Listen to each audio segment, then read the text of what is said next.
noite a todos. Meu nome é Célia, sou psicóloga, coordenadora técnica de políticas públicas e eventos aqui do Conselho Regional de Psicologia do Paraná. Nas quartas-feiras do CLT, sempre trabalhamos com um tema central subdividido nas quartas do mês. No mês de junho, nós estamos com a temática medicalização da educação. E nesta noite vamos abordar depressão na infância, adolescência e medicalização. Para esta mesa, contamos com a psicóloga Cláudia Menegatti, Gustavo Manuel Buchier Dória, que é médico psiquiatra, e Maria Júlia Carminha Bugalho, que é médica neuropediatra. Eu vou apresentar os mini-currículos dos nossos convidados, que em seguida vão dividir um tempo de fala, e cada um vai ter de 20 a 30 minutos para a sua exposição. E após as exposições, a gente abre os debates. Então, vocês podem ir anotando questões para quem está aqui na atividade presencial. E as perguntas deverão ser dirigidas à mesa usando o microfone, já que nós temos também a modalidade online e o pessoal que está acompanhando online precisa ouvir a pergunta para acompanhar o debate. E quem está online pode enviar suas questões, seus comentários, desde o início, que a gente vai recolhendo esse material para trazer para a mesa no momento do debate, posterior às exposições. Então, nós vamos começar a nossa mesa com a doutora Maria Júlia Carminha Bugalho, que possui graduação em Medicina pela Faculdade Evangélica do Paraná, em 1980, ensino fundamental primeiro grau pelo Colégio Cristo Rei, 69, ensino médio segundo grau pelo Colégio Barbal, 72, residência médica pela Faculdade Evangélica do Paraná, em 83, residência médica pela Faculdade de Medicina de Madrid e Hospital Clínico, em 84, e residência médica pela Academia Brasileira de Neurologia, em 95. Atualmente é neuropediatra autônoma do Hospital Branca de Neve, neuropediatra autônoma do Hospital Pequeno Príncipe e neuropediatra do consultório de neuropediatria. Tem experiência na área de medicina, com ênfase em clínica médica, atuando principalmente nos seguintes temas: neuropediatria, neurologia e pediatria. Após a exposição da doutora Maria Júlia, nós teremos aí a exposição da psicóloga Cláudia Menegatti, que possui graduação em psicologia pela Pontifícia Universidade Católica do Paraná, em 92, mestrado em psicologia da infância e da adolescência pela Universidade Federal do Paraná, em 2002, atua como psicóloga clínica e no magistério superior em psicologia, com ênfase em psicologia clínica e da saúde, principalmente nos seguintes temas: interações pais-filhos, desenvolvimento infantil e análise aplicada ao comportamento. Dr. Gustavo Manuel Buchier Dória possui graduação em Medicina pela Faculdade Evangélica do Paraná, em 85, doutorado no Programa de Pós-Graduação da Saúde da Criança e do Adolescente no Departamento de Pediatria da Universidade Federal do Paraná, em 2011, com o título da tese Avaliação dos Transtornos Psiquiátricos em Adolescentes em Conflito com a Lei. Mestrado em Psiquiatria pela Universidade de São Paulo, em 1999, com o título da dissertação Avaliação da Expressão da Sexualidade no Retardo Mental Leve, segundo o referencial freudiano. Tendo como orientador o Dr. Francisco Assunção Júnior. Tem experiência na área de medicina, com ênfase em psiquiatria. Especialista pela Associação Brasileira de Psiquiatria, em Psiquiatria, em 1994, e Psiquiatria da Infância e Adolescência, em 2006. Atuando principalmente nos seguintes temas: psiquiatria e psicoterapia da infância e adolescência, pesquisador na área da infância e da adolescência, nas áreas do transtorno de abusos de substâncias, transtorno de conduta e automutilação, atuando como professor colaborador do Programa de Pós-Graduação da Saúde da Criança e do Adolescente no Departamento de Pediatria da Universidade Federal do Paraná e supervisor do Ambulatório de Psiquiatria da Infância e Adolescência do HC, Hospital de Clínicas da Universidade Federal do Paraná. Então, iniciamos as exposições com a doutora Maria Júlia, a qual eu passo a palavra agora. Queria agradecer muito o convite, que muito me honra de estar aqui, e com essa plateia e com os meus colegas aqui, tão significativos na minha vida também. E queria passar para vocês um pouquinho do que a gente aprendeu, né, nesse tempo. E é um tema bastante significativo, é um tema que cada vez mais tem um reconhecimento médico, clínico e neuropediátrico da expressão dessa patologia, porque ela compromete a qualidade de vida da criança pelo seu sofrer em especial, e também da sua família e do grupo social em que ela está inserida. Então, eu comecei assim com uma leve introdução, que esse termo, depressão, ele é antigo, mas ele não é antigo na pediatria, na infância. Então, o primeiro relato é descrito na Bíblia, no livro de Job, e depois, assim, do ponto de vista clínico, que teve, então, uma conotação médica, começa lá com Hipócrates, né, o pai da medicina, e outros estudiosos no século XVIII, XIX, vão dando ênfase, mas é só na década de 70 mesmo que há um reconhecimento de que a depressão é um sintoma verdadeiro na infância, porque se achava antes que a criança, por não ser em desenvolvimento, o seu sistema nervoso estava muito imaturo e não poderia ser colocada aquela tristeza, aquela apatia, como se fosse um quadro de depressão. Então, por comprometer essas funções sociais desta criança, está fazendo aí a microfonia? Não, acho que o barulho é lá de cima, né? Por comprometer as funções sociais, emocionais e cognitivas também dessa criança, na década de 70 teve uma expressão maior de investigação a partir do 4º Congresso Europeu, que foi realizado em Estocolmo, na Suécia.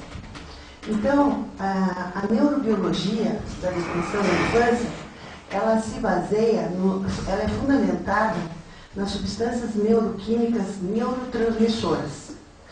E essa é a primeira teoria. A segunda teoria é que existia um segundo mensageiro, que seriam os hormônios neuroendócrinos, que também são produzidos a nível do sistema nervoso, principalmente na hipófise e no hipocampo. E aí tem as bases psiconeuroimunológicas também.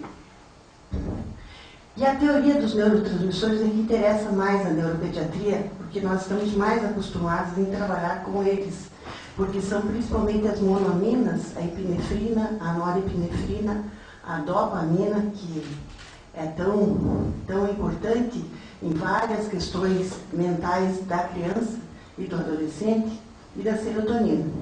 Então, na verdade, o cérebro emite impulsos nervosos que eles têm canais por onde eles caminham. E esses canais é que levam a dopamina, a noradrenalina, a serotonina, e todas as doenças do desenvolvimento da criança, entre elas o transtorno do déficit de atenção com a hiperatividade, o espectro autista, eles passeiam por essas vias. Então, essas conexões é que têm problemas. Essas conexões têm os genes produtores, os genes transportadores e os genes receptores. E esta associação neuroquímica é que vai dar, então, a qualidade mental, emocional de cada pessoa. Porque a resiliência nada mais é, né, do que cada ser é ímpar, único, indivisível, porque ele vem dessa maturidade que depende da sua genética, do ambiente onde ele está inserido e do que ele captou dessas outras duas mensagens. Este se torna o indivíduo adulto da sociedade. E isso vem de uma base neurobiológica, onde esses hormônios neurotransmissores é que tem que fazer as suas conexões. Passando adiante, a neuroanatomia. Então, os impulsos nervosos, geralmente, eles funcionam do tronco cerebral para o córtex cerebral. Então, essa viagem desses neurotransmissores, a gente sabe que a modulação do humor é uma das funções do lobo frontal. A gente sabe que ele não é único, mas ele é o principal modulador. Ali é que tem o nível de inteligência superior.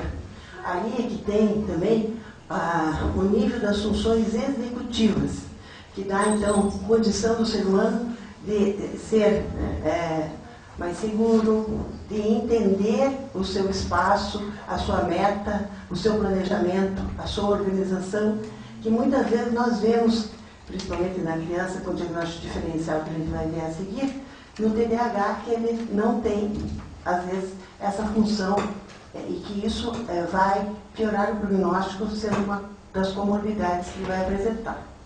Então, a neuroanatomia também é muito importante para nós, porque o lobo frontal, então, é a região mais nobre aí da modulação do humor.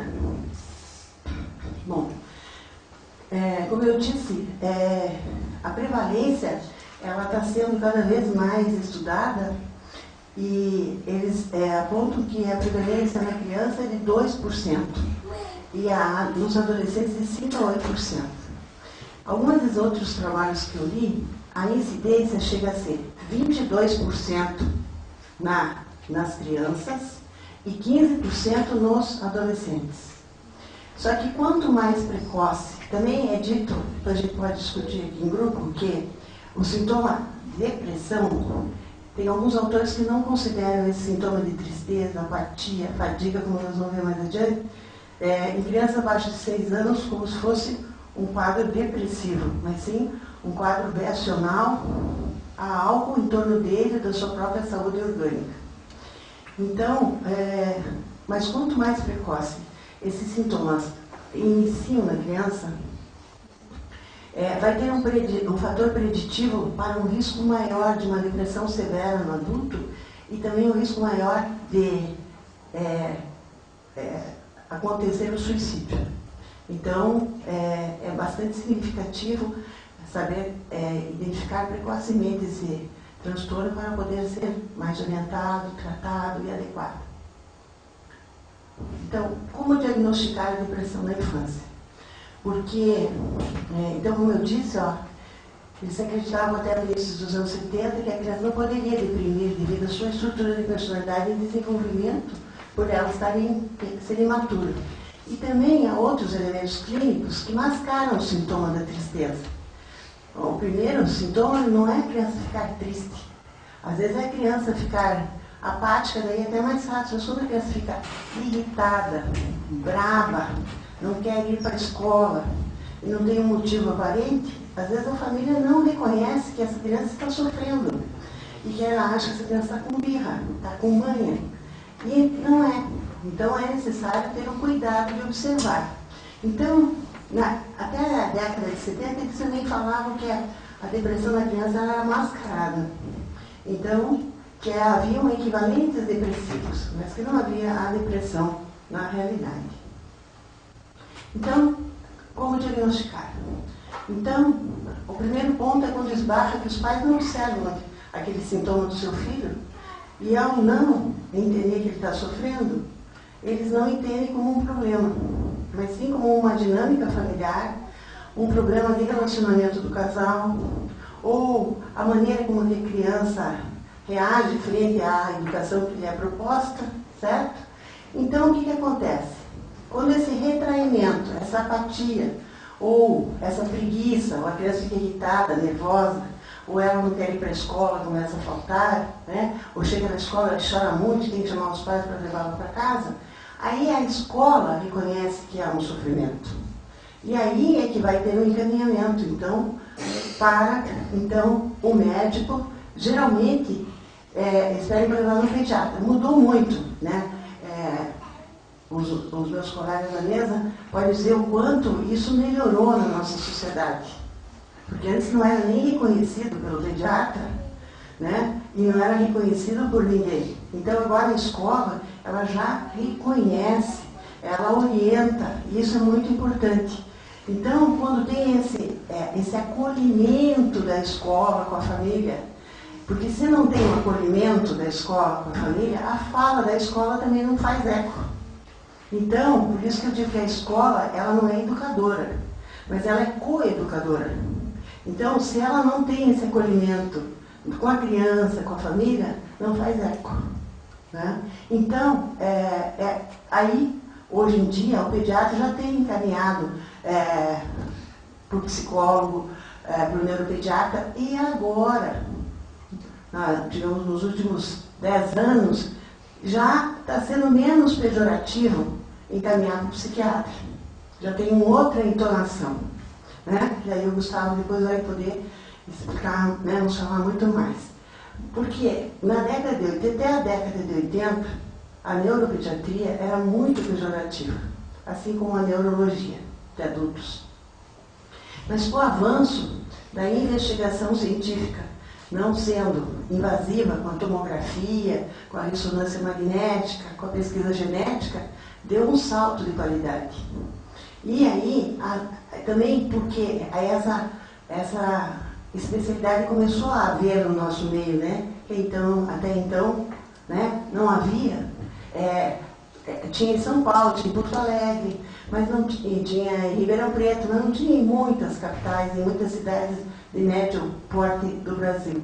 Então isso também, nesses últimos 20 anos, foi se agregando e foi aumentando, né, de maneira que isto ajudou a tornar consciente a nossa população, né, da importância de ser encaminhado e que não está rotulando a criança como um ser que não vai ter um prognóstico favorável, positivo, e que tem que diferenciar bem da psicopatologia grave, da delinquência que geralmente eles pensam, né?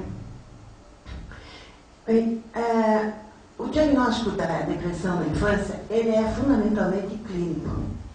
E os critérios de diagnóstico são ainda do DSM-4 de 1994. Este ano saiu o DSM-5, mas ele não está ainda entre nós. Então, por isso que eu não trouxe essa nova classificação, que tem algumas modificações, mas não muito, que diferem da base, da essência deste capítulo. Então, ele diz lá que tem que apresentar 5 dos seguintes sintomas. Tem que ter pelo menos 2, 1 ou 2, mas o melhor seria 2, que é o humor deprimido, maior tempo do dia, interesse ou prazer diminuídos em quase todas as atividades, na maior parte do dia também, uma perda de peso significativo ou um aumento de peso significativo, insônia ou hipersônia, tem crianças que dormem muito pouco, mas tem outras que têm uma hipersonia que dormem quase o dia inteiro, agitação, ou começa a ter um atraso psicomotor, que chega até a comprometer pelo tempo dessa apatia, desse desinteresse, ela começa a ter um atraso cognitivo, por falta de interesse. Um cansaço tremendo por coisas muito pequenas, a fadiga, uma culpa excessiva por ela estar tendo aquele sintoma, e uma diminuição na capacidade de pensar, de se concentrar, e uma indecisão em tomar as decisões que ela precisa no seu cotidiano. E aí, nesse item, é que às vezes se faz diagnóstico equivocado de transtorno do déficit de atenção, e às vezes não é, e é uma depressão. Os pensamentos recorrentes de morte ou suicídio, as crianças, quando relatam isso, é muito significativo, é preocupante.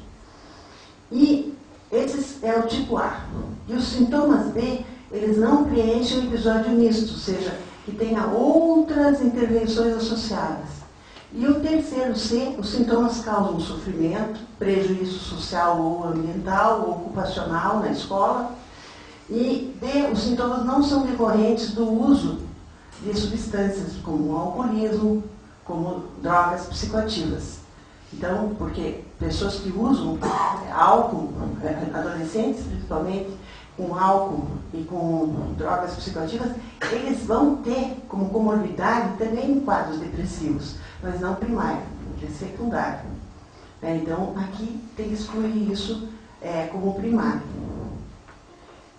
E o E é que não é decorrente do luto, né? Não houve um sofrimento na família naquele momento, um luto, ou fatores orgânicos. A criança não deve ter uma doença orgânica, que a gente vai falar um pouquinho daqui a pouco.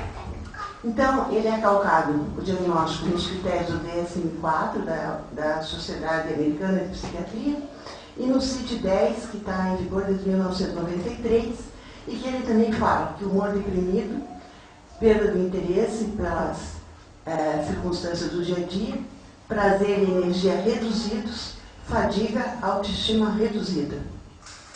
Então, tanto o DSM-4 como o CID-10, eles não admitem a depressão infantil como uma entidade nosográfica própria da infância, mas sim comum do ser humano. E que ele está, então, na infância, na adolescência, na vida adulta, digamos, na velhice, e que tem características diferentes para cada etapa de vida. Tá? Então, é a mesma entidade nosográfica, com diferença da idade em que está o ser humano naquele momento de desenvolvimento. Existem complicações da depressão, que às vezes as crianças nos veem como uma complicação e não como um fato primário da depressão. Então, às vezes a gente faz o diagnóstico ao inverso, da comorbidade chega num quadro depressivo, que é a ansiedade, o transtorno de déficit de atenção e hiperatividade, como eu disse, porque elas perdem interesse, e eles acham que ela está desatenta, na verdade é falta de interesse. Cefaleia. Cefaleia é um quadro sempre muito preocupante na neurologia, quando o neurologista tem uma visão da criança como um ser evolutivo. Porque quando eles chegam para fazer o diagnóstico de cefaleia, eles vêm preocupados com uma organicidade, com tumor cerebral, com aneurisma cerebral. Então, a partir do momento que você fala, ó, não existe isso, então acabou o problema. E não acabou o problema, é outro problema, sabe? Então, enxaqueca tradicional existe na criança desde bem pequenininha, que tem o seu fator neurobiológico, mas a cefaleia tensional, sem aura, que agora ela está dentro também da classificação de enxaqueca, ela pode ter um fator psicogênico neurobiológico que está inserido a depressão. E outra coisa que eu vivi muito intensamente no ambulatório é assim, ó, criança com cefaleia menina, entre 9 e 11 anos, tem que se preocupar com uma anamnese orientada, buscar ver se não tem abuso sexual. Eu já encontrei várias. E ela não sabe como falar, não sabe como eles amedrontam, essa criança vai ter cefaleia, e não há tratamento que resolva. E isso é uma coisa muito séria na vida dessa criança, na vida dessa família, que tem que ser abordada, né, multidisciplinarmente. Então, eu sempre tenho muito cuidado com cefaleia, né? A epilepsia, quando ela é benigna, o indivíduo não tem nenhum problema de desenvolvimento neuropsicomotor, tem inteligência normal, cognição normal, ele toma um remédio X anos. A média é 2 anos nas bem românticas benignas da infância, mas que pode até ir mais. Mas ele sabe que ele é anormal. Mas quando a criança epilética vai para a escola e não tem um bom rendimento escolar, ele se dá conta que ele não é tão inteligente como o coleguinha e que ele toma remédio. Então, a gente tem que observar porque eles ficam mais tristes, sabe? E vai para a escola, vem a nota, e um coleguinha, um amiguinho tira uma nota alta e ele não tirou. Ele leva tudo para a epilepsia e para o remédio que ele toma. Às vezes tem coerência com a cognição, porque às vezes tem epilepsias que é concomitante. As funções executivas usam serotonina, dopamina e GABA. E GABA é o neurotransmissor epilético também. E às vezes a criança tem um atraso cognitivo. Então, ela percebe sua dificuldade. Crianças com um DM leve, tiveram problemas perinatais leves, que não chegou a ficar com uma paralisia cerebral, mas ficou com um DM leve, ou crianças com síndromes que têm uma deficiência mental leve, com QI entre 59 e 70, elas têm um ritmo educacional mais lento e elas percebem a diferença entre os outros. E aí eles se sentem tristes também. Então a gente tem que ter um olhar também de orientação aos pais da criança. Crianças disléxicas, o conceito é inteligência normal, visão normal, audição normal, mas eles ou escrevem errado e falam normal, ou falam com as desvarias de troca, e escrevem com as trocas de emissões, e alguns melhoram muito, com poucos erros ortográficos, e a fala se torna normal, mas muitos ficam com trocas fonêmicas orais muito intensas, como o Cebolinha, na vida da adolescente e na escrita, eles têm que ter apoios pedagógicos específicos e às vezes eles também se sentem muito diferenciados e eles têm dificuldade de aceitar isso. Então também é um momento que eles precisam desse acolhimento. E existem dificuldades escolares com inteligência normal, por uma despedagogia, por uma mudança de cidade para outro tipo de pedagogia, para outro ritmo escolar, ou porque está muito na moda o bullying, né, sabe? E eles também podem apresentar cansaço, fadiga, certo? Um sentimento de inferioridade, de tristeza. E naquelas pessoas que usam álcool e outras drogas. Queria falar também um pouquinho, saindo agora das crianças normais, assim, com desenvolvimento e com as patologias de desenvolvimento, para quem tem doenças crônicas. Então, por exemplo, doenças crônicas, já foi o termo, são doenças longas, né? Então, o grupo das crianças soropositivas, conforme elas vão crescendo e elas vão entendendo qual é o problema delas, na pré-puberdade e na puberdade, eles têm momentos e fases e etapas de rebeldia, de agressividade, de oposição, de tristeza, de fadiga, de descontentamento, e geralmente está envolvido com o entendimento da sua doença. As cardiopatias congênitas, cianóticas e não cianóticas, que fazem cirurgia cardíaca, que têm um pós-operatório, que às vezes tem que fazer mais de uma cirurgia, sabe? Que ficam muito tempo no hospital, que tem uma nutrição já, essas crianças têm, até fazer a cirurgia definitiva, elas têm ganho de peso menor, nutrição menor. Então, uma soma de fatores faz essas crianças terem também momentos de fases de depressão. O câncer. O câncer traz um desconforto muito grande para a criança. Então, tem vários trabalhos que dizem assim, ó. A criança, a partir dos 3 anos de idade, assim, é a faixa etária que eles dizem que a criança tem condição de compreender o que está acontecendo com ela. Não na intensidade de um adulto, mas eu estou doente, eu tenho um problema. E quanto mais a família e o grupo médico explicar para ela o que ela tem, ela vai acolher melhor essa doença e ela vai se restabelecer melhor. Então, eles dizem que o desconforto é não ter uma eficaz informação do que está acontecendo com ela.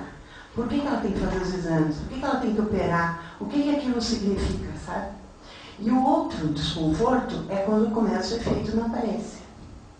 Né? Porque cai o cabelo, porque eu fico redonda com o meu rosto por causa do corticoide e assim por diante. E depois que passa essa fase, o medo é que aquilo volte. Então, elas têm etapas diferenciadas do sentimento de tristeza, de dor, de pânico, sabe? De temor e medo mesmo.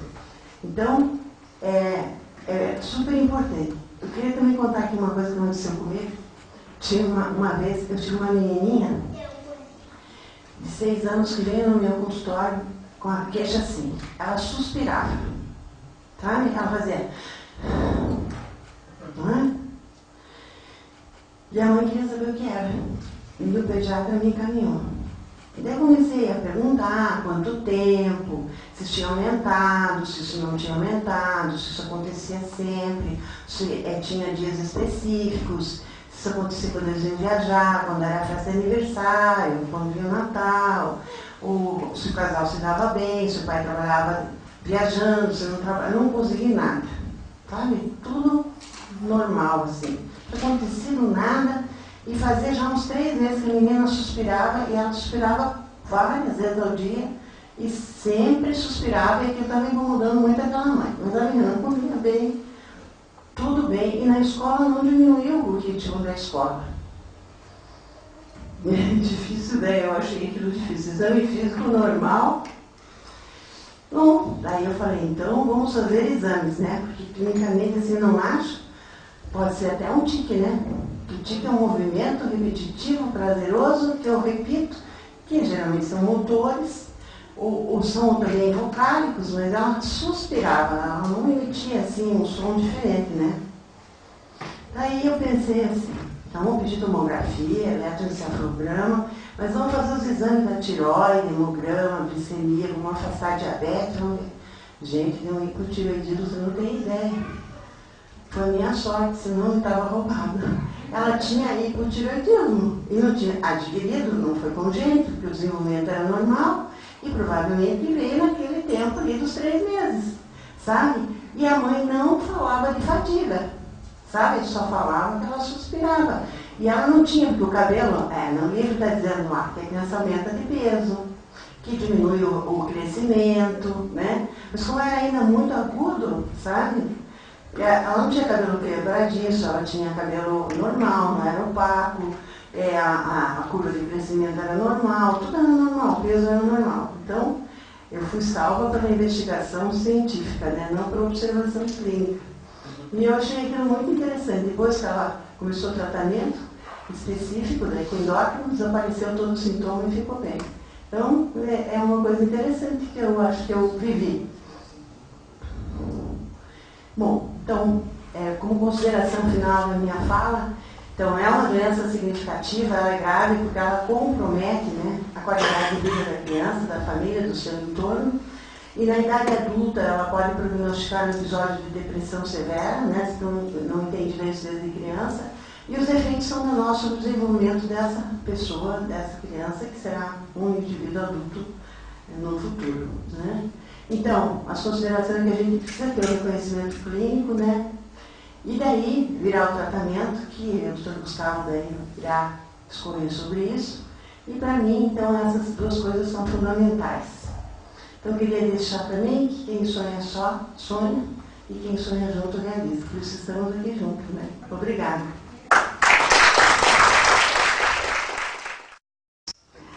Boa noite, eu queria agradecer imensamente o convite do CRP e a possibilidade de estar com colegas ilustres aqui, que a gente vai estar compartilhando ideias e com quem estou aprendendo também. E dizer que me sinto muito honrada de estar falando na nossa casa, né? Na casa da nossa categoria profissional. Isso é motivo de muito orgulho. Obrigada, gente. Bom, vamos conversar um pouquinho da depressão na infância e na adolescência. Eu vou trazer um enfoque psicológico para que a gente chegue, enfim, à discussão da medicalização. E que há pouco a conselheira Célia me dizia da questão da patologização da depressão na infância e do uso que acaba sendo excessivo de medicação. Mas nós vamos trazer aqui um enfoque da psicologia, inicialmente. Então, a gente está trazendo algumas informações, que algumas estão reafirmando coisas que a doutora Maria Júlia já comentou, e vamos caminhar por uma questão de compreensão psicológica desse fenômeno chamado depressão na infância. Os estudos, então, de saúde mental na infância se intensificaram a partir da década de 50. E em torno da década de 70, que a depressão passou a ser considerada um quadro psicopatológico relevante e foco de estudos, e aí nós temos o início dos estudos sobre a depressão tipicamente na infância, tentando compreender, a partir de um modelo que era adultomorfo, ou seja, da depressão do adulto, as diferenças para esse quadro na infância. A gente tem aqui autores bem importantes da psicologia, como Bowlby e Spitz, que foram grandes autores que começaram a sinalizar sobre o sofrimento da criança. Se a gente tem nos trabalhos, por exemplo, do Spitz, onde ele já descreve o sofrimento do recém-nascido, a depressão analítica do recém-nascido, o marasmo, a angústia dos 8 meses, em que ele começa a descrever o sofrimento do bebê e em que condições, especialmente as condições de negligência parental ou de abandono, em que nós já podemos observar o sofrimento e a tristeza ou a diminuição das respostas da criança ao meio desde muito pequena. E nós vamos observar também nos trabalhos do Bowlby, quando ele descreve a teoria do vínculo, a teoria do apego, e que há sinais já de mudança de vinculação, de mudança de respostas de apego na criança pequena, quando ela é colocada nas condições da presença do adulto familiar e na ausência do adulto familiar, ou seja, quando ela está em contato com um adulto estranho, como que ela responde, os sinais de segurança ou de insegurança dela, e quando esses sinais são persistentes, eles já acabam sendo um anúncio da tristeza na própria infância. Ou seja, crianças pequenas, desde pequenas, já experimentam a tristeza. Os primeiros estudos, então, como comentamos, e a doutora Maria Júlia também comentou, são estudos no modelo adulto-morfo, pegando os critérios da depressão do adulto e tentando compreendê-los na infância. Hoje nós já temos uma compreensão que é um pouco diferenciada disso, onde nós visualizamos que alguns sinais são bem tipicamente da infância e são diferentes da manifestação no adulto. Nas décadas, então, de 80 e 90, aumenta a pesquisa sobre instrumentos diagnósticos. E nós temos hoje alguns inventários que nos ajudam a diagnosticar a depressão na infância, nos dá sinais importantes. Até aqui o termo diagnóstico nem sempre é apropriado, porque a gente vai trabalhar dentro de um espectro muito grande das questões de humor na infância, e que pequenas alterações de humor, ou alterações até médias de humor, elas vão estar sendo relacionadas a outras mudanças e fatores ambientais.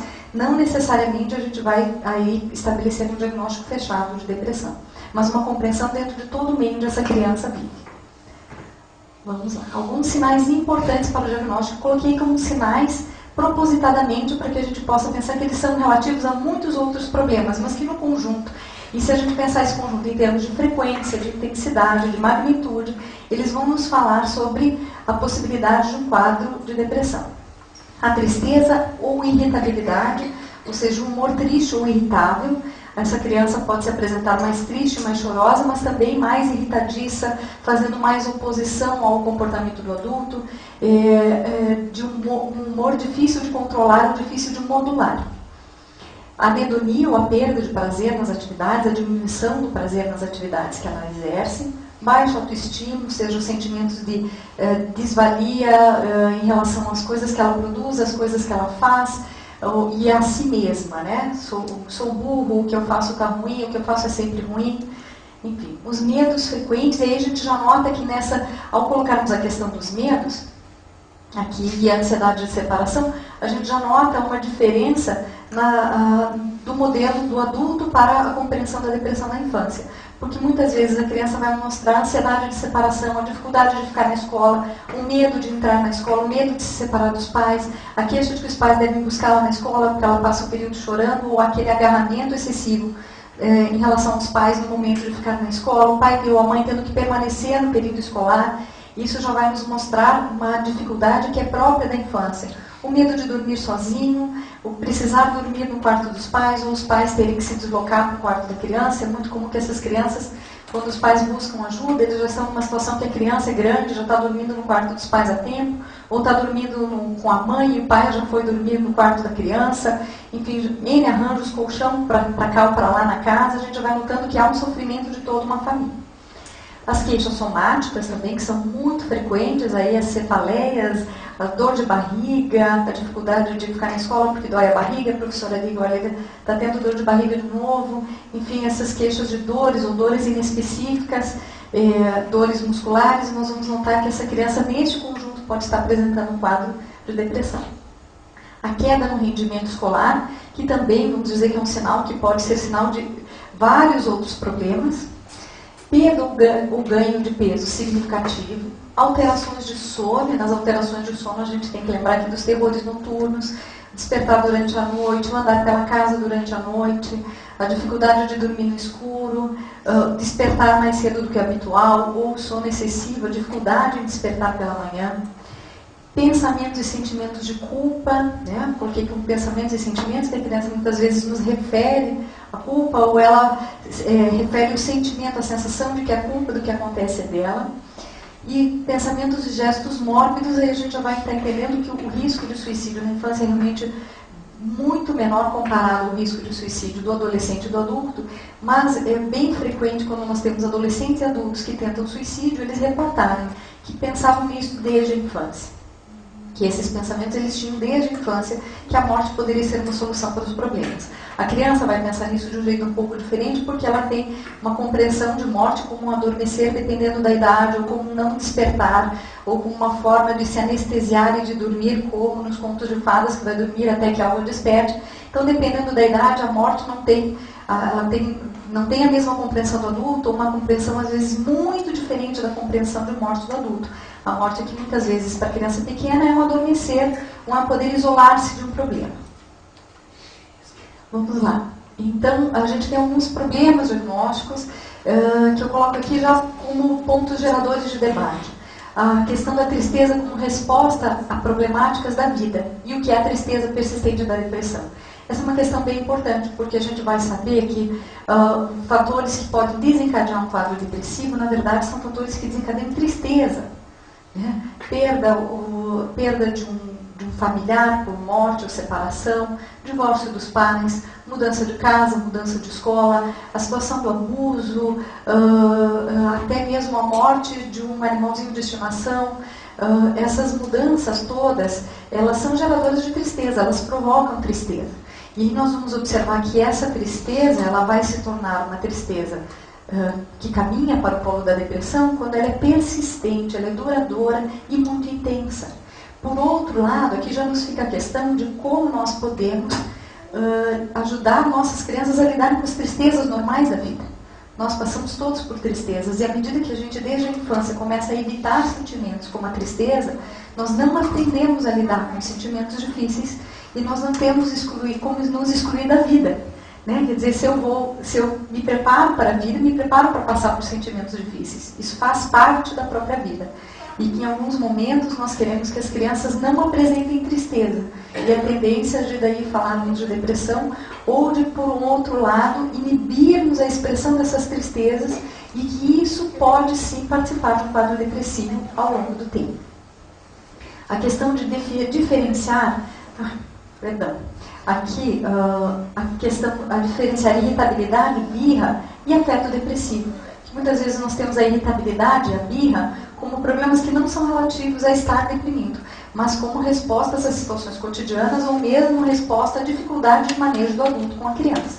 E isso é bastante desafiador no momento em que nós vamos diferenciar essas situações. A necessidade de avaliação aqui pediátrica e psiquiátrica, para que nós possamos realmente, em conjunto, definir esse quadro, né? E a diferenciação com os problemas de aprendizagem também, que é uma questão bem importante, porque crianças depressivas, em geral, têm uma queda de rendimento escolar, e essa queda de rendimento escolar ela pode ser interpretada de diversas formas. Então, há necessidade de uma avaliação que ela é interdisciplinar. E um debate atual, que a diferença aí, já no tema da bipolaridade, o tema da gente aqui é depressão, mas a depressão está dentro de um grupo chamado transtornos do humor, e nós temos aí também a questão da bipolaridade, um debate bem atual, é a diferença aí do transtorno de déficit de atenção e bipolaridade, quando esses quadros acontecem em conjunto, e quando que a gente vai entender que, junto com isso, tem um afeto depressivo. Mas esse é um debate bem importante para a gente pensar até, e vou queria ouvir a opinião dos colegas sobre a medicalização ou a medicação nessas situações, que são situações de problemas que têm sido fonte de pesquisa na atualidade. A prevalência então variável de 2% a 8%, dependendo da fonte de pesquisa, ela vai nos trazer essa gama de variabilidade de 2% a 8%. Alguns autores trazem quadros, estudos até 10% e 12%. Mas isso parece que tem mais relação com variáveis culturais e variáveis de medida, da forma como a depressão foi medida naquele estudo. Nos estudos brasileiros, a gente tem essa questão da prevalência bem variável. E também tem relação com as medidas utilizadas, que nós temos tradução de instrumentos americanos, nós temos dificuldade ainda de construção de instrumentos próprios. Né? Tem o inventário de depressão infantil da COVAX, que é bastante utilizado, tem 2 traduções em uso no Brasil, e aí um debate sobre será que esses instrumentos eles estão sendo realmente sutis, em condição de nos dar essa resposta. E uma outra questão é que todos os instrumentos em cultura brasileira que vão fazer avaliação sobre sentimentos, expressão de sentimentos, eles têm aí uma modulação que é própria da nossa cultura. Nós falamos mais de sentimentos, e quando a gente pega um instrumento americano para falar da nossa realidade, nós já vamos ter uma dificuldade aí justamente pela característica da nossa população. Tá? As consequências, então, problemas psicológicos na infância, eles têm a probabilidade moderada a alta de persistirem durante a vida adulta, e eles vão prejudicar o desenvolvimento normal da criança. Porque você imaginando essa criança que está mais retraída, mais entristecida, com uma expressão de medo muito maior, tanto que se fala de que na infância é um misto depressão e ansiedade, que esse misto está sempre muito próximo, né? Essas 2 situações estão acontecendo com muita frequência dessa forma mista. A gente vai ter essa criança com prejuízos ao seu desenvolvimento e diminuindo sua relação com o mundo exterior. Então, há um desenvolvimento que fica prejudicado. Etiologia, multifatorial. Depende da história genética e ambiental de cada família. E aqui, como eu estou representando o estudo do ponto de vista da psicologia, a gente vai falar dos fatores ambientais. Temos aqui a questão dos estressores bastante ligados ao início da depressão, como mudanças ambientais, conflitos familiares e matrimoniais, o divórcio, perda ou separação de cuidadores. E aqui, acabei não colocando no slide, a doutora Maria Júlia me lembrou as questões de abuso, né, de abuso físico e sexual na infância. A depressão materna tem uma relação bem importante com o aparecimento de depressão na infância, que ela vai influenciar de 3 formas. Eu coloquei-as ali explicitamente. O primeiro, porque a criança é exposta diretamente ao problema da mãe. Ela observa o problema da mãe. Depois, ela vai ter a mãe e a criança terão uma diminuição e alteração nas suas interações.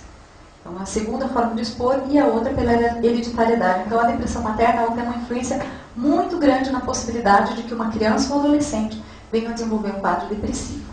E lembrando que a gente não consegue determinar essas fronteiras entre o meio e a hereditariedade, isso é um desafio imenso a todos nós. Então, do ponto de vista analítico-comportamental, a gente vai entender o que a gente tem comportamentos positivamente reforçáveis ou socialmente reforçáveis, diminuídos comportamentos pró-sociais, e essa criança aumentando respostas que a gente vai dizer que são de fuga e esquiva. Choro, isolamento, comportamento de eslarros, aquele comportamento de birra numa hora inadequada, a expressão de uma raiva intensa num momento inadequado, e que eles aumentam de frequência junto com essa diminuição de frequência do que seria socialmente esperado. E nós vamos trazer aqui um modelo que vai nos ajudar a pensar como as relações familiares podem estar contribuindo para esse quadro, para depois pensarmos na intervenção. Primeiro, as interações no modelo do Ferster, a gente vai ter aqui que as interações pais-filhos e a depressão, elas incluem baixo reforçamento do comportamento dos filhos, baixo reforçamento positivo, ou seja, se eu tenho especialmente, aqui já juntando com a questão da depressão parental, não só materna, vamos colocar depressão parental. Se eu estou vivendo na casa com um pai e uma mãe depressivos, eles vão pela própria condição em que se encontram, reforçar menos comportamentos adequados dessa criança. Ou seja, quando a criança, se você imaginar uma interação de uma mãe que permanece a maior parte do tempo na cama, ou com um humor mais irritável, ou chorando mais tempo, naturalmente ela vai estar observando menos essa criança e menos ela vai interagir e poder reforçar quando essa criança tem comportamentos que são adequados. Ou seja, o comportamento dessa criança vai ficar mais à deriva, né?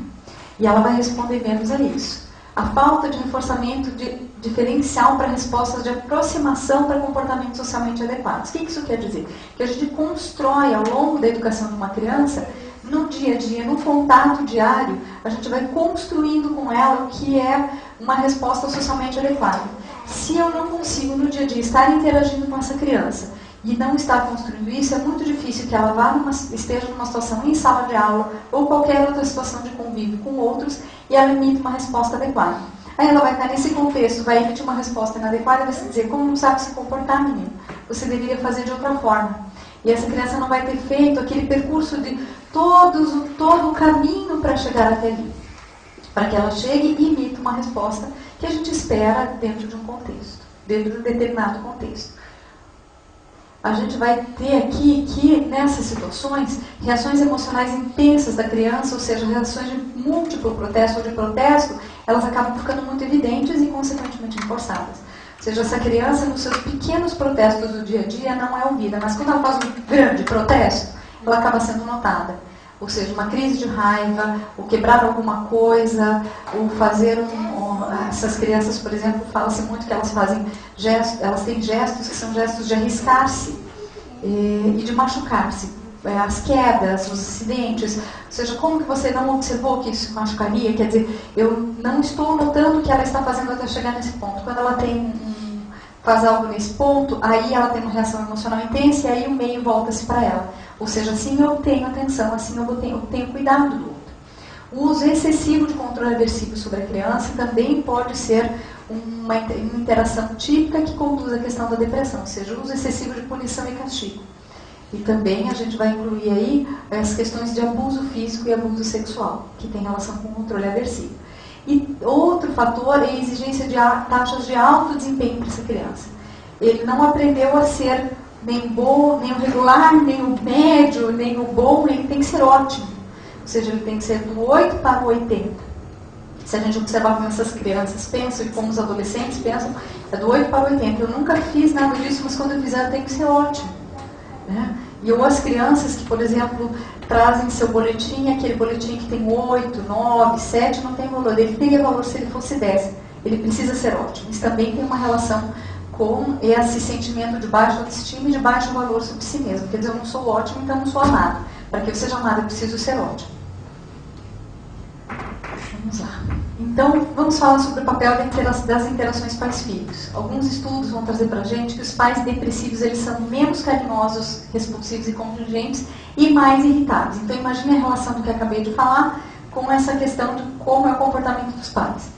Seus filhos, por consequência, são mais autocríticos e têm mais dificuldade de controlar emoções negativas. Outro estudo também trazendo das interações familiares e da depressão na infância. Pais e mães utilizam mais indução de culpa para controle de comportamento. E isso é uma coisa que a gente precisa trabalhar muito no contato com esses pais, no nosso dia a dia, nas escolas, nos consultórios, nas situações em que nós tenhamos pais nos pedindo alguma orientação em condições de orientação.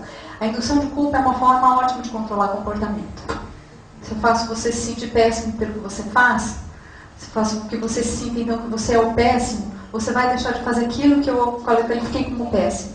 Só que você passa a não olhar o que você fez como péssimo, você passa a aprender. Você aprende que você é que é péssimo e que você foi o culpado. Então eu estou chorando, eu mãe estou chorando, mas a culpa é sua. Se você tivesse sido um bom menino, se você tivesse sido um bom filho, e trabalha com a indução de culpa, e é muito difícil depois a gente conseguir modificar essas relações que são estabelecidas desde a criança muito pequena. Que se há algum mal-estar aqui nesse ambiente, o culpado é você. E aí depois a gente vai ter adolescentes e adultos com esse tipo de pensamento, e eles são muito difíceis de trabalhar, porque isso se ouviu desde muito pequeno. Minha vida virou uma desgraça depois que essa criança nasceu.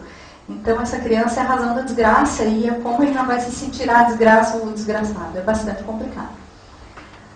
Então, nós temos aqui a indução de culpa. As crianças também fazem mais declarações induzindo culpa a si próprias ou aos outros. Elas observam o mal-estar. Não fui eu que fiz isso. Isso foi minha culpa. E as interações familiares nas quais há comportamentos negativos e aversivos iniciados tanto pelos filhos quanto pelos pais. Isso vem de estudos de observação, onde você nota que a briga, ou a discussão, ou o problema, muitas vezes é iniciado pelos pais, muitas vezes é iniciado pelos filhos. Ou seja, as crianças já aprendem a se comportar dentro desse ciclo bastante negativo. Vamos lá.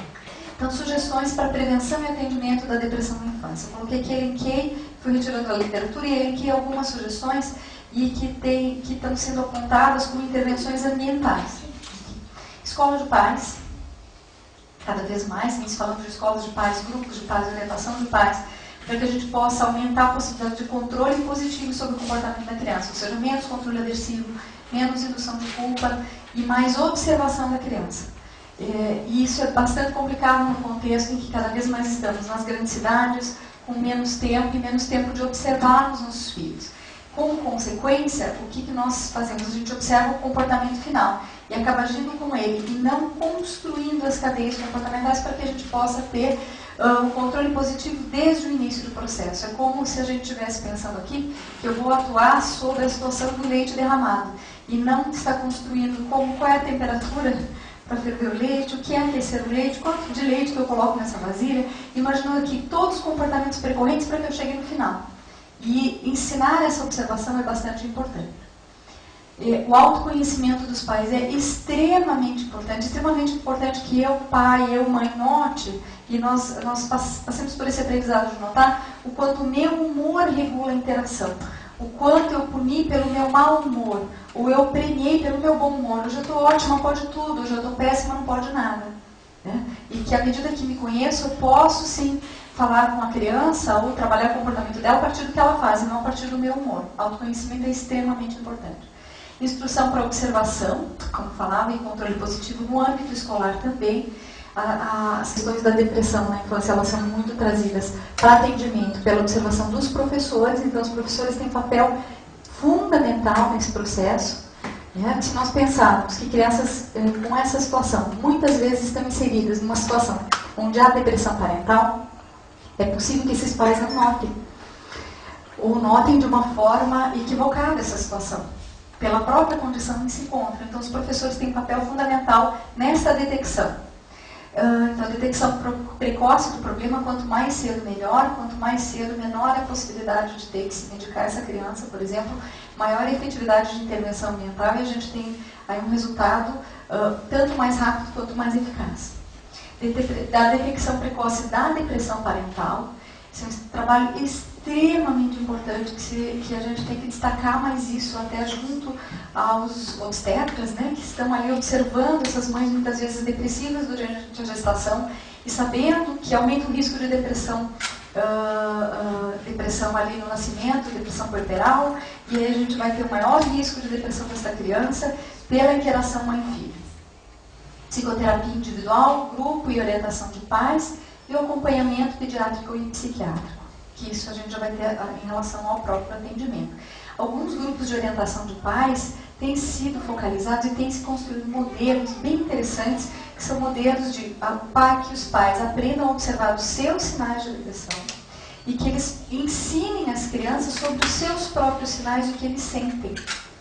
E que eles possam normalizar os seus sentimentos, normalizar a palavra mesmo, tratá-los como normais naquela condição e que não são relativos à criança. Eu estou mais triste, isto não é contigo. Isso faz parte de um problema que eu tenho. E quando você me vir mais triste, você pode me perguntar sobre o que eu tenho. Isto não é com você, isto é uma situação que eu estou enfrentando. E que eles possam falar desse afeto com as crianças e que possam diminuir a indução de culpa, que é extremamente importante nessa condição. E se as crianças aprendem a observar essa condição dos pais, eles podem se diferenciar mais disso e construir a sua própria história. E quer ver agora só... o próximo slide é a questão das referências. Então, as sugestões de prevenção e atendimento na infância são essas, e a gente aí poder, cada vez mais a gente fala tanto disso, mas isso também é tão difícil. Trabalhar interdisciplinarmente para que a gente possa refletir sobre a questão de medicar, quando medicar e quando chega ao ponto de medicação, que é extremamente necessária, extremamente importante e que ela pode reverter quadros muito difíceis. Nós psicólogos, muitas vezes, temos uma tradição aí de evitar a medicação, mas muito mais a gente poderia ter um debate conjunto para tomar esse tipo de decisão do que nós termos uma postura a priorística de evitação de medicação, e essa postura muitas vezes faz com que o quadro se prolongue muito além do necessário, trazendo consequências para a adolescência e para a idade adulta. Certo? Então era isso, obrigada. Agradeço muito a possibilidade de estar aqui com vocês.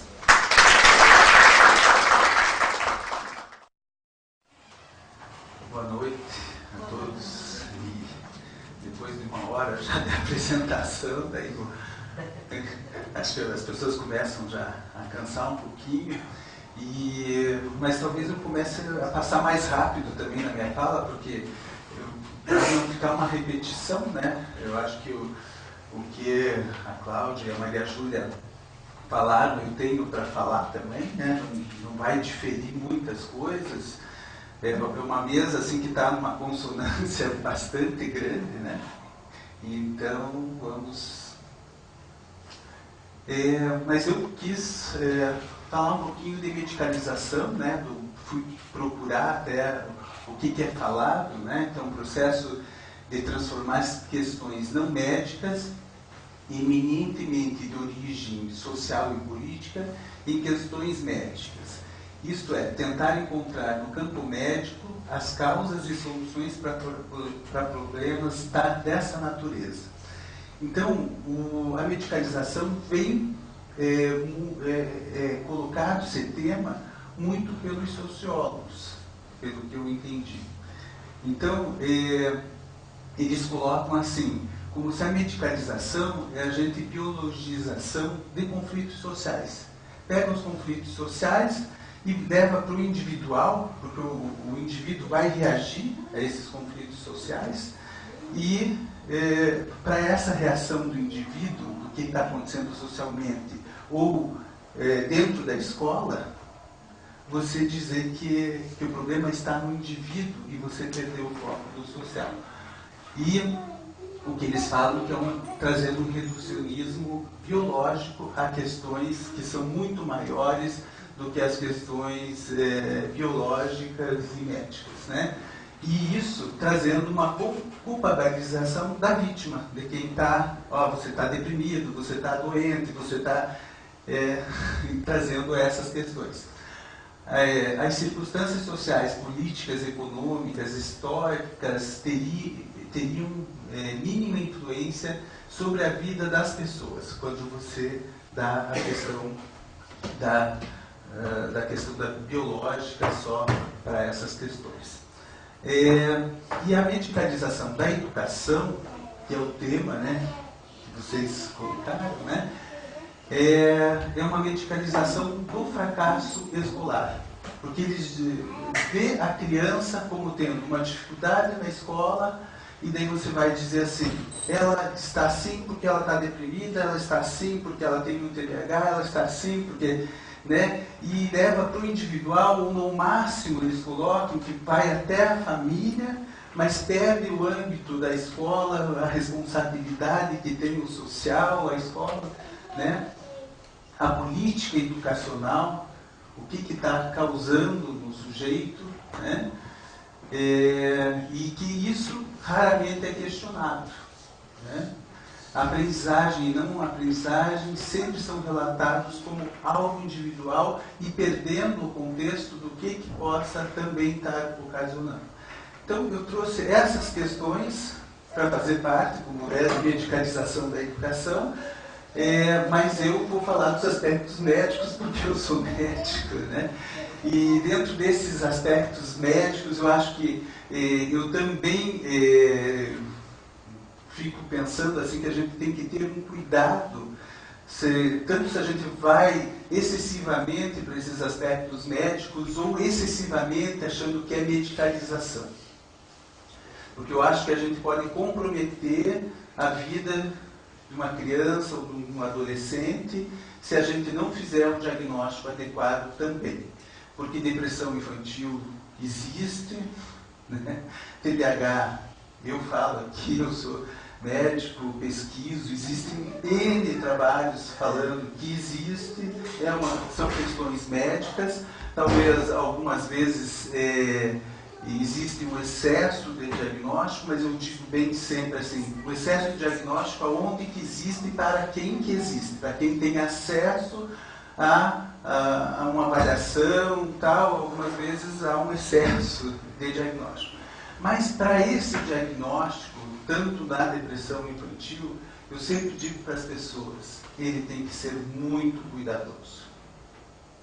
Tem que ser criterioso, né?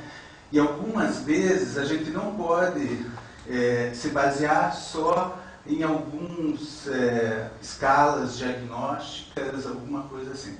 Eu acho que a gente tem que eu falo para as pessoas, eu demoro no mínimo 3 consultas. Querem uma avaliação minha, os pais têm que saber que eles vão começar conversando comigo, e sem a criança. E eu quero conhecê-los.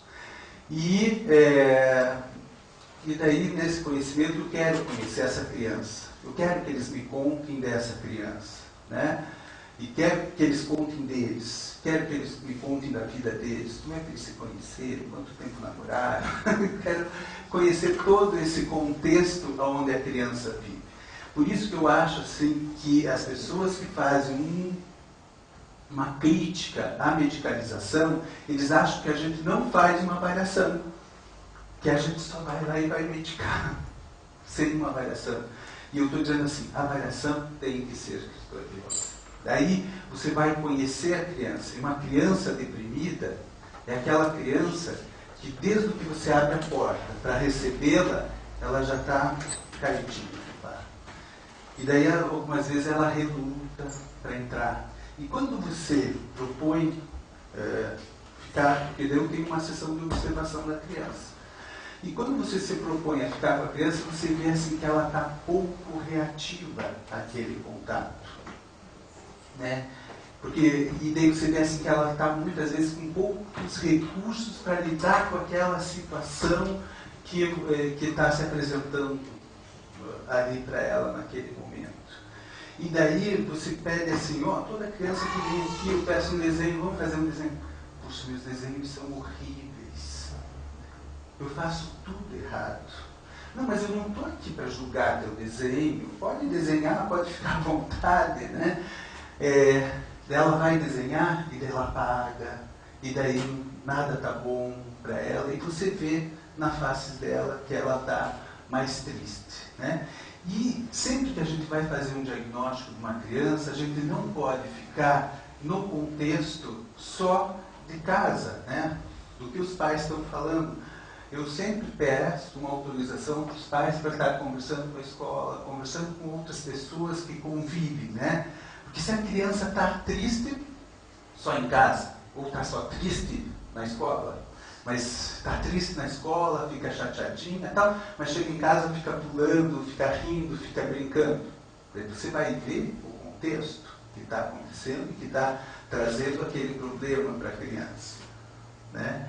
Então, eu fico pensando, se a gente vai falar em depressão na infância e adolescência, uma das questões principais é a questão da avaliação, e uma avaliação muito bem cuidadosa. Tá?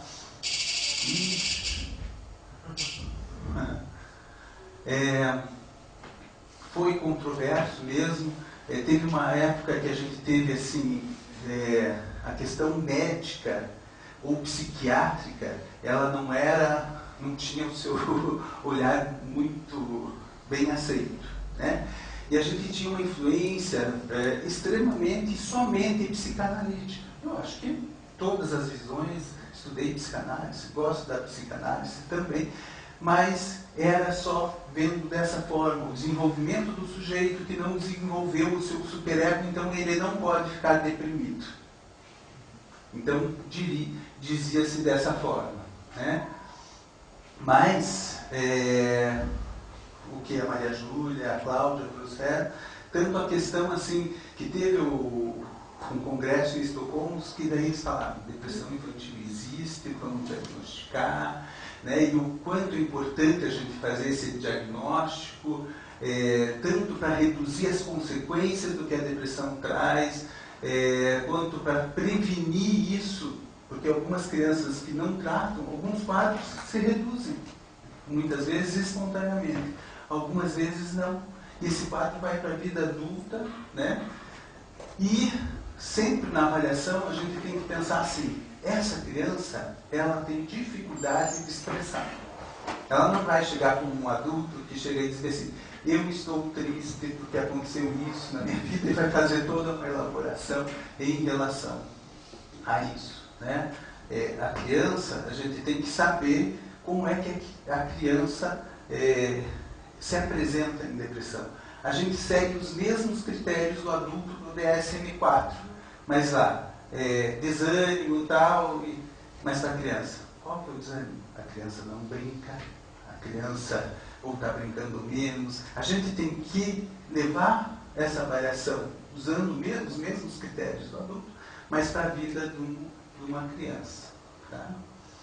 E também o que dificulta algumas vezes o diagnóstico são as altas taxas de comorbidade, como a Maria Júlia já trouxe. Mais de 70% das crianças que estão deprimidas não recebem o diagnóstico de depressão, tanto pelos estigmas, a criança não fica deprimida, isso é birra, isso é malcriação, né? Uma apresentação atípica, muitas vezes, da criança, uma falta de treinamento adequado dos profissionais e um número inadequado de psiquiatras da infância e adolescência.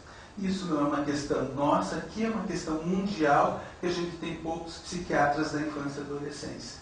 Uma que também eu faço a crítica, né, para a Sociedade Brasileira de Psiquiatria, para a ENEP e tal, que eles dificultam. A pessoa tem que fazer psiquiatria de adulto, estudar 3 anos de adulto para depois ir fazer a infantil.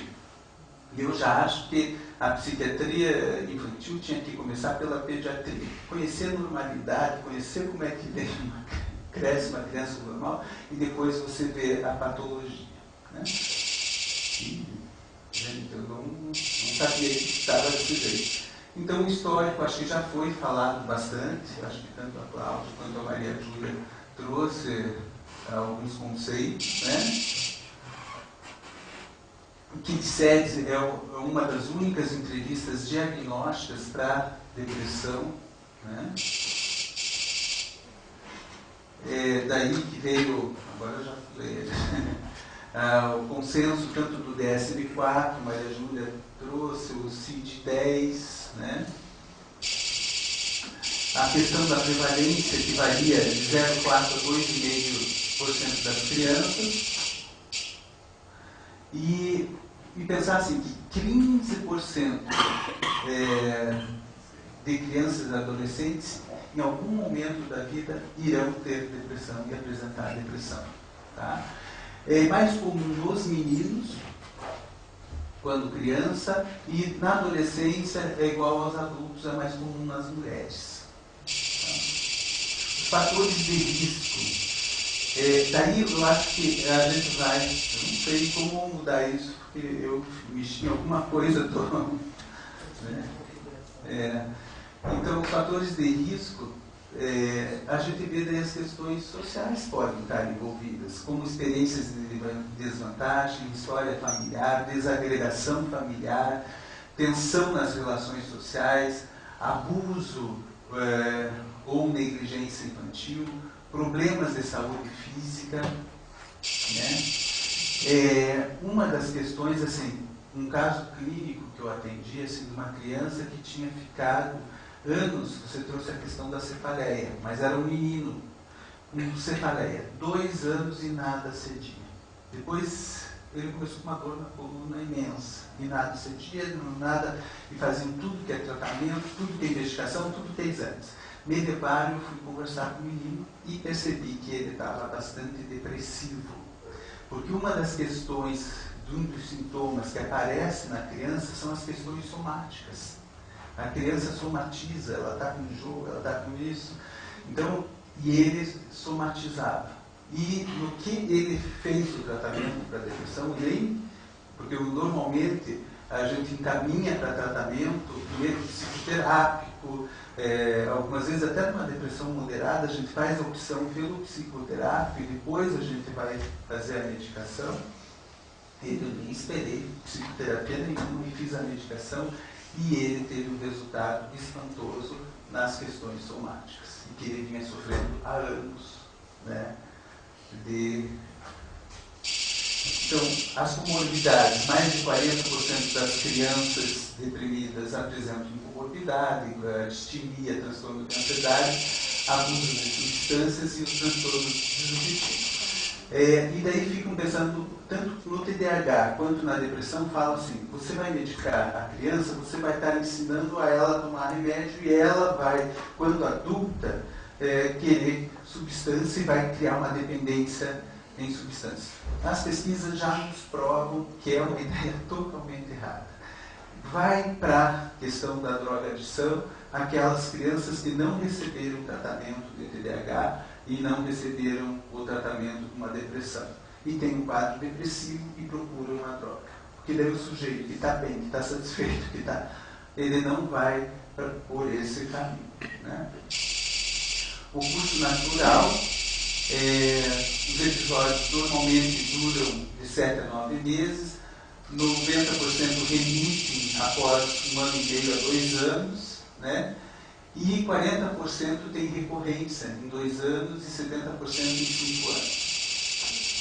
E 20 a 40% deles têm o risco de desenvolverem o transtorno afetivo bipolar, de 20 a 40%. Tá? E quando que a gente desconfia de uma depressão que pode se transformar num quadro bipolar, né? Que isso é uma angústia, né? Então, o início precoce de uma depressão, quando começa muito cedo, a gente já suspeita que isso pode ter uma bipolaridade. Os quadros de retardo psicomotor, alguns adolescentes que chegam assim, muito deprimido, ou criança, que você vê na face, que tem uma doença endógena. Você vê que está no organismo daquela pessoa. E ainda mais se tem sintomas psicóticos associados, que na depressão pode ter sintomas psicóticos. Você sabe que aquele quadro pode vir a desenvolver uma bipolaridade. Tá? Então, o retardo psicomotor, as características psicóticas e a história familiar de transtorno afetivo bipolar. Nos Estados Unidos, ser uma criança que tem um quadro depressivo, tem algum familiar que tem transtorno afetivo bipolar, eles não usam antidepressivo e eles vão tratar com estabilizador do humor. Porque o risco, se tem muitos familiares com transtorno afetivo bipolar, é muito grande se a criança está numa depressão. E se a criança apresentou uma hipomania, uma euforia com a medicação. Gente, desculpe, mas nunca aconteceu isso comigo aqui na questão do computador. Início precoce de distimia também tem alto risco de desenvolver a depressão maior e risco de desenvolver o TAB e abuso de substância. Distimia, nem todo mundo é obrigado a saber o que é distimia, né? Distimia é aquele quadro que você não fecha para a depressão e é aquela coisa crônica, assim, que a pessoa só vê preto e branco e nada tá bom. Ó céus, ó dia, e fica naquele sofrimento, e fica... Mas aí ela estuda, ela faz as coisas, tal, mas sempre tá tudo muito ruim, né? E daí você não fecha os critérios para depressão, mas você vê que aquele quadro é crônico, né? Então, as características clínicas, né, varia conforme o estágio do desenvolvimento. Não dá para a gente pegar os critérios de adulto e querer enxergar na criança. Eu acho que quanto mais velha a criança vai ficando, mais se assemelha ao quadro de adulto. Aí, né? E as crianças, as tentativas de suicídio normalmente não são tão graves quanto na adolescência e o adulto. A apresentação dos sintomas depressivos, acho que já foi falado, todas as coisas aqui, ansiedade, irritabilidade, apatia, desinteresse, falta de cooperação. O que eu quero dizer para vocês é assim, que a depressão infantil, muitas vezes, é um sintoma internalizante. Está por dentro. E muitas vezes as pessoas prestam atenção nos sintomas externalizantes, quando a criança está agitada e agressiva. Daí todo mundo, os professores e tal. E algumas vezes essas crianças sofrem por muito tempo. E daí, assim, telefona para a escola, não, tão bonzinho, não me dá problema nenhum. Não se relaciona muito com os colegas, fica mais quietinho, no canto e tal. Mas por dentro essa criança está sofrendo. A gente não está falando de transtorno de ansiedade, mas tem um artigo que eu acho muito legal, eu sempre falo para as pessoas, que o transtorno de ansiedade também é internalizante. E esse artigo mostra muitas pessoas, muitas crianças e adolescentes abandonando a escola por ansiedade. Medo que perguntem, medo de falar em público, medo de se expor, e daí chegam e abandonam a escola por causa disso. Mas é um sintoma internalizante, não dá problema nenhum na escola, mas existe o sofrimento, né? Então, isso que eu acho importante. 90% dos casos há um fator precipitante. Se eu for falar na minha prática clínica, quando eu avalio crianças e vejo que tem depressão, acho que eu falo que é mais do que 90%. Eu sempre acho uma causa que precipitou aquela depressão na criança. Eu sempre acho famílias disfuncionais, pais que estão precisando muito de orientação, né? Problema na habilidade desses pais e que levam muitas vezes a criança a viver o estresse. E eu digo para vocês, mas acho que aqui eu estou pegando alguma coisa de artigos, né, que falam disso, mas na minha experiência clínica, mais de 90% dos casos há um fator precipitante. E eu sinto muitas vezes que essas crianças têm um pessimismo muito grande, né? dificuldade de concentração, um sentimento de inutilidade. Ela se sente mesmo, tudo que eu faço errado mesmo. E elas, você vê no discurso delas. Né? E todos esses sintomas, acho que foram falados por vocês aí, anorexia, perda de peso e tal. Eu me lembro de um menino de 6 aninhos de idade, que a família me chegou, ele com uma depressão grave, e que ele tinha perdido 4 quilos. Uma criança de 6 anos de idade, perder 4 quilos, né? E que ele estava bastante deprimido, né? Então, e o importante da gente estar conversando aqui, né, e fazendo uma discussão junto, se a gente está medicando demais ou, né, é a questão das sequelas, né, os prejuízos na performance escolar. E um dos sintomas pode ser aquela criança que até ia bem na escola e o rendimento escolar dela cai. Aumenta o risco do comportamento suicida e o abuso de substâncias, e continuar com sintomas depressivos, subclínicos, e o aumento do risco para a gravidez na adolescência e também para o transtorno de abuso de substâncias. A etiologia é multifatorial, nenhuma patologia psiquiátrica a gente vai falar é só isso, só aquilo. Talvez a gente se aproxime um pouco mais do autismo, né, como ela tendo um fator bem mais significativo, assim, né, tem um fator biológico, mas a maior parte das etiologias em psiquiatria a gente vai falar das questões biológicas, psicológicas e sociais. E o entendimento, né, de qual desses mecanismos que estão imbricados ajudam para a gente na questão do tratamento. Estudos de familiares, né, mostram que quando os pais são deprimidos, existe 3 vezes mais a chance da criança apresentar depressão, né? O risco maior quando ambos os pais têm depressão.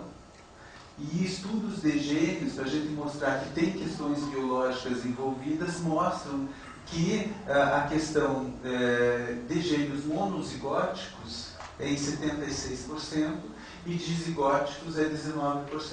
Se fosse só genético, seria 100%.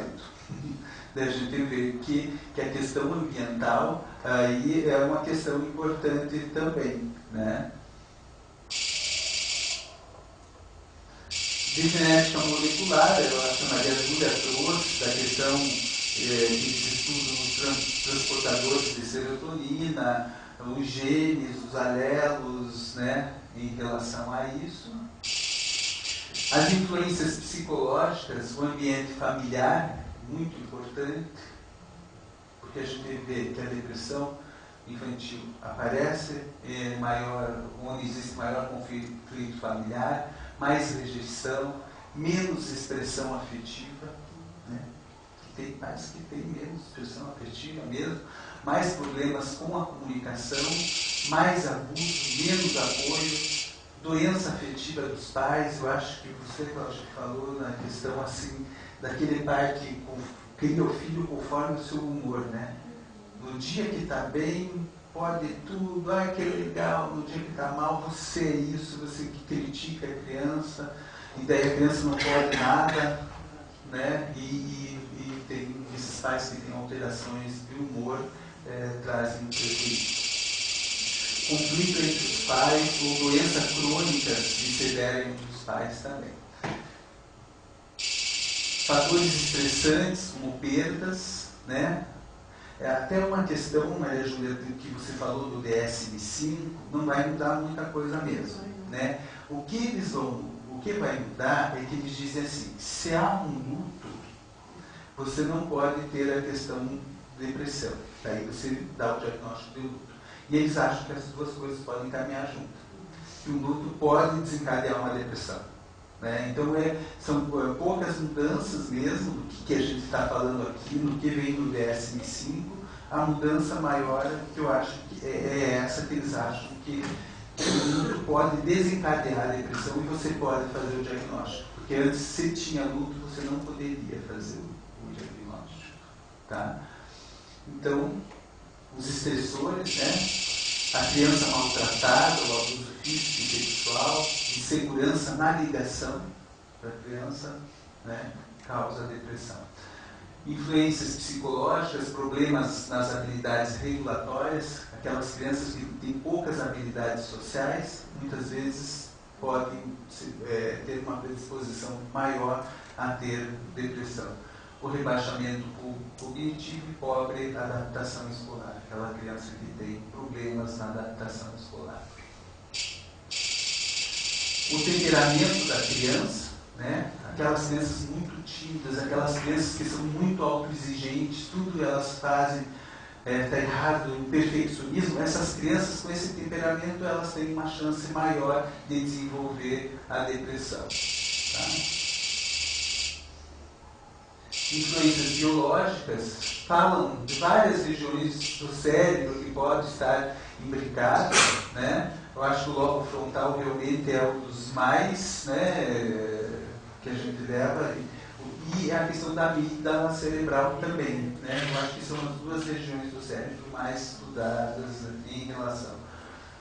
O eixo tálamo-hipófise também, em relação à supressão da dexametasona, né?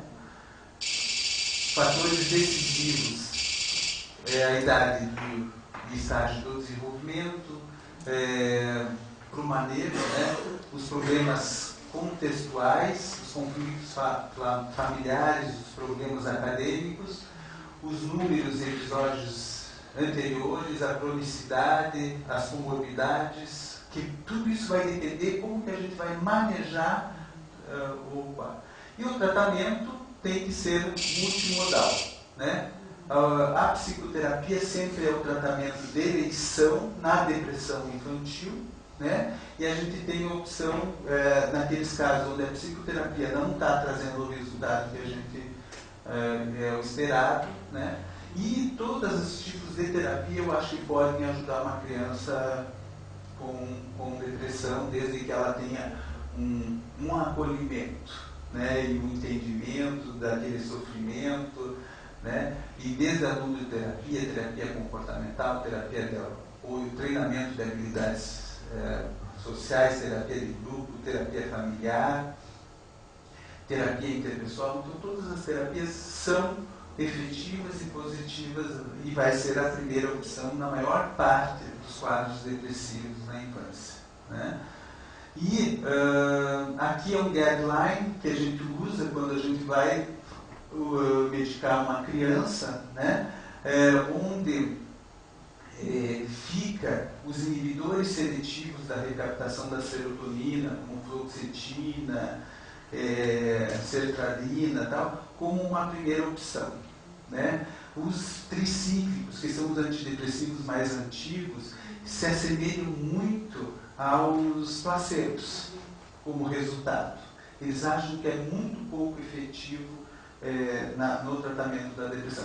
Mas você pode usar um inibidor seletivo e pode não ter resultado. Se não ter resultado, você vai trocar por um outro inibidor seletivo, né? Se não teve resultado, daí você vai usar uma outra classe, né? Como bupropiona, mirtazapina, daí um tricíclico mesmo, a venlafaxina. São medicações que eu sempre falo assim, muitas delas eu nunca usei em criança, porque eu demoro para medicar uma criança com uma medicação. Eu deixo os adultos tomarem bastante a medicação, vejo todos os efeitos colaterais possíveis e imagináveis, para depois a gente usar numa criança. Não tem como a gente expor uma criança a drogas ainda não tão bem estudadas, né?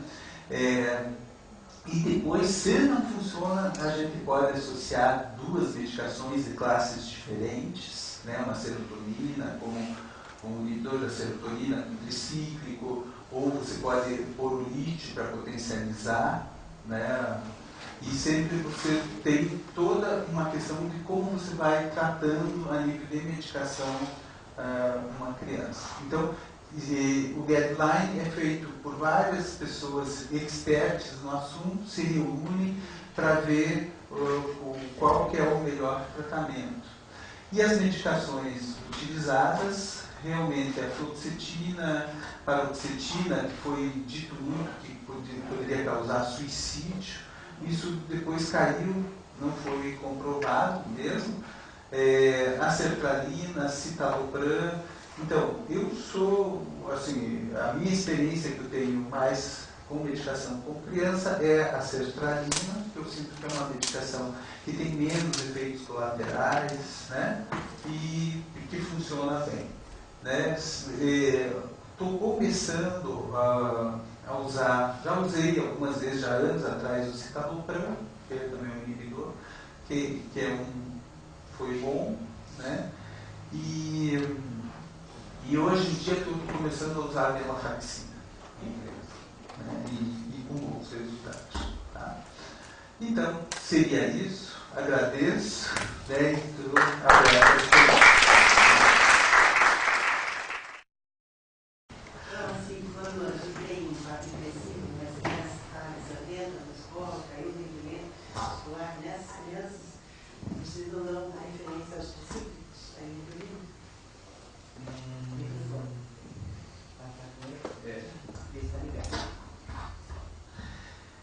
Algumas vezes até você tem um quadro mais ansioso também, mais déficit de atenção na escola, eu acho que a imipramina algumas vezes eu acabo utilizando.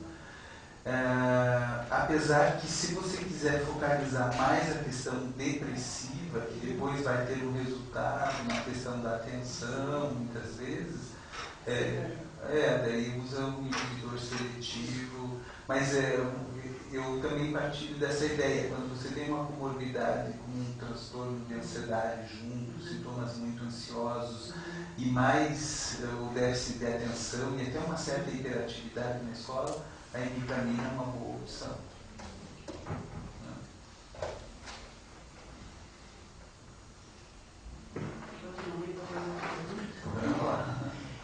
Nas crianças pequenas, entre 5, 6, 7 anos, mais perto,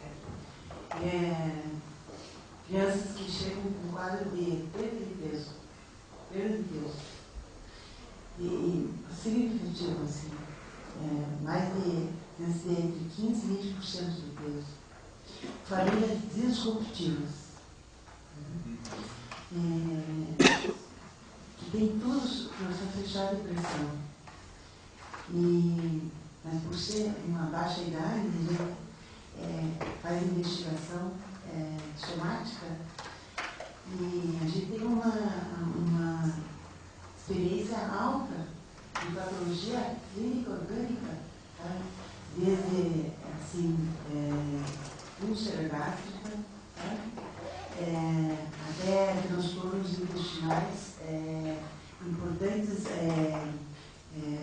doença do colo, doença do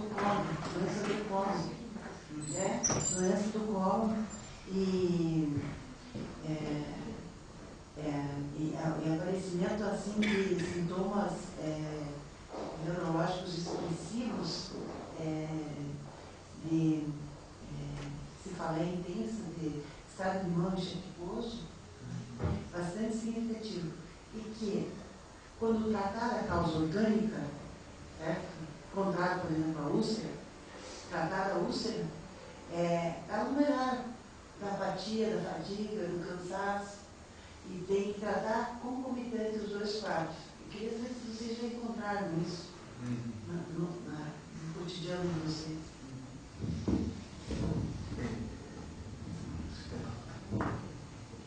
Veja, não tive experiência de contato direto em situações nessa gravidade, mas acredito que a gente possa estar, sim, tratando concomitantemente, porque mesmo se nós pensarmos, se essa família não for trabalhada e orientada, essa criança vai continuar adolescente, porque a criança já está mostrando que essa é uma família de altíssimo risco para a própria criança.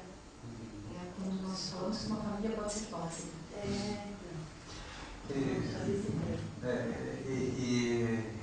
Eu já estou há alguns anos na psiquiatria da infância e adolescência, então já encontrei quadros graves assim, e acho que faz parte do meu dia a dia, e principalmente daí quando a gente vai para o ambulatório do Hospital de Clínicas, onde a realidade lá é muito dura, onde as crianças realmente passam por negligência e tal. Eu sinto que, para mim, é sempre daí a prioridade o tratamento dessa família mesmo, né? De fazer a indicação, você também tirar um pouco o foco, né, da criança, né, e você focalizar na família. Lógico que você pôr essa criança em psicoterapia, algumas vezes mesmo uma criança muito pequena, mas se o quadro está grave, você até medicar essa criança, eu acho que tem essa indicação, né, tem validade, porque se o prejuízo e a gravidade está muito grande, mas eu acho que nunca a gente deve perder o foco da família. E eu tenho casos assim que eu atendi, daí, porque eu sou psicoterapeuta infantil também, assim, de algumas disfunções, uma criança que tinha uma disfunção familiar muito grande e que eu mando para orientação e para tratamento dessa família, e já tive uma situação com uma mãe dizer bem assim, não quero que você meta na minha vida, se eu vou ficar a noite inteira acordada é problema meu, já fui controlada demais, não sei o quê, e já estava em orientação, já estava... Eu disse assim, deixa eu, não vou lidar mais com essa mãe, eu vou lidar com essa criança. E daí, de fazer um reforço muito grande em cima dessa criança, porque eu acho que a criança deprimida, ela precisa esse reconhecimento das capacidades dela, né, das habilidades dela, e isso, numa psicoterapia, você faz essa construção, né, do que eu digo, uma construção egóica mesmo, né, da criança, e ela se fortalece. Então, teve casos que eu digo assim, vou investir na criança. E os resultados são bons do mesmo jeito. Mas você tem que fazer todos esses diagnósticos, você tem que dar chance aos pais para orientação, para tratamento, porque daí quando uma mãe chega, tem mães que têm, e pais que têm patologias. E que daí você não vai trabalhar, só resolver quando há patologia com uma orientação. Você vai ter que ir além disso. Eles vão ter que ir para tratamento mesmo. Quer dizer, eu achei interessante essa sua colocação e que ela nos remete a estar pensando sobre nossos limites até éticos. Porque as situações que enfrentamos na família são tão tóxicas e que isso é um debate amplo na psicologia de até onde a gente aí teria um limite ético até onde nós vamos estar, de alguma forma, correndo risco de não denunciarmos essa situação familiar. Muito complicado, porque famílias que têm situações de negligência e de abuso moral, de abuso físico tão intensas, que a psicoterapia individual ela é extremamente válida, mas muitas vezes nós estamos com a ponta mais frágil desse contexto.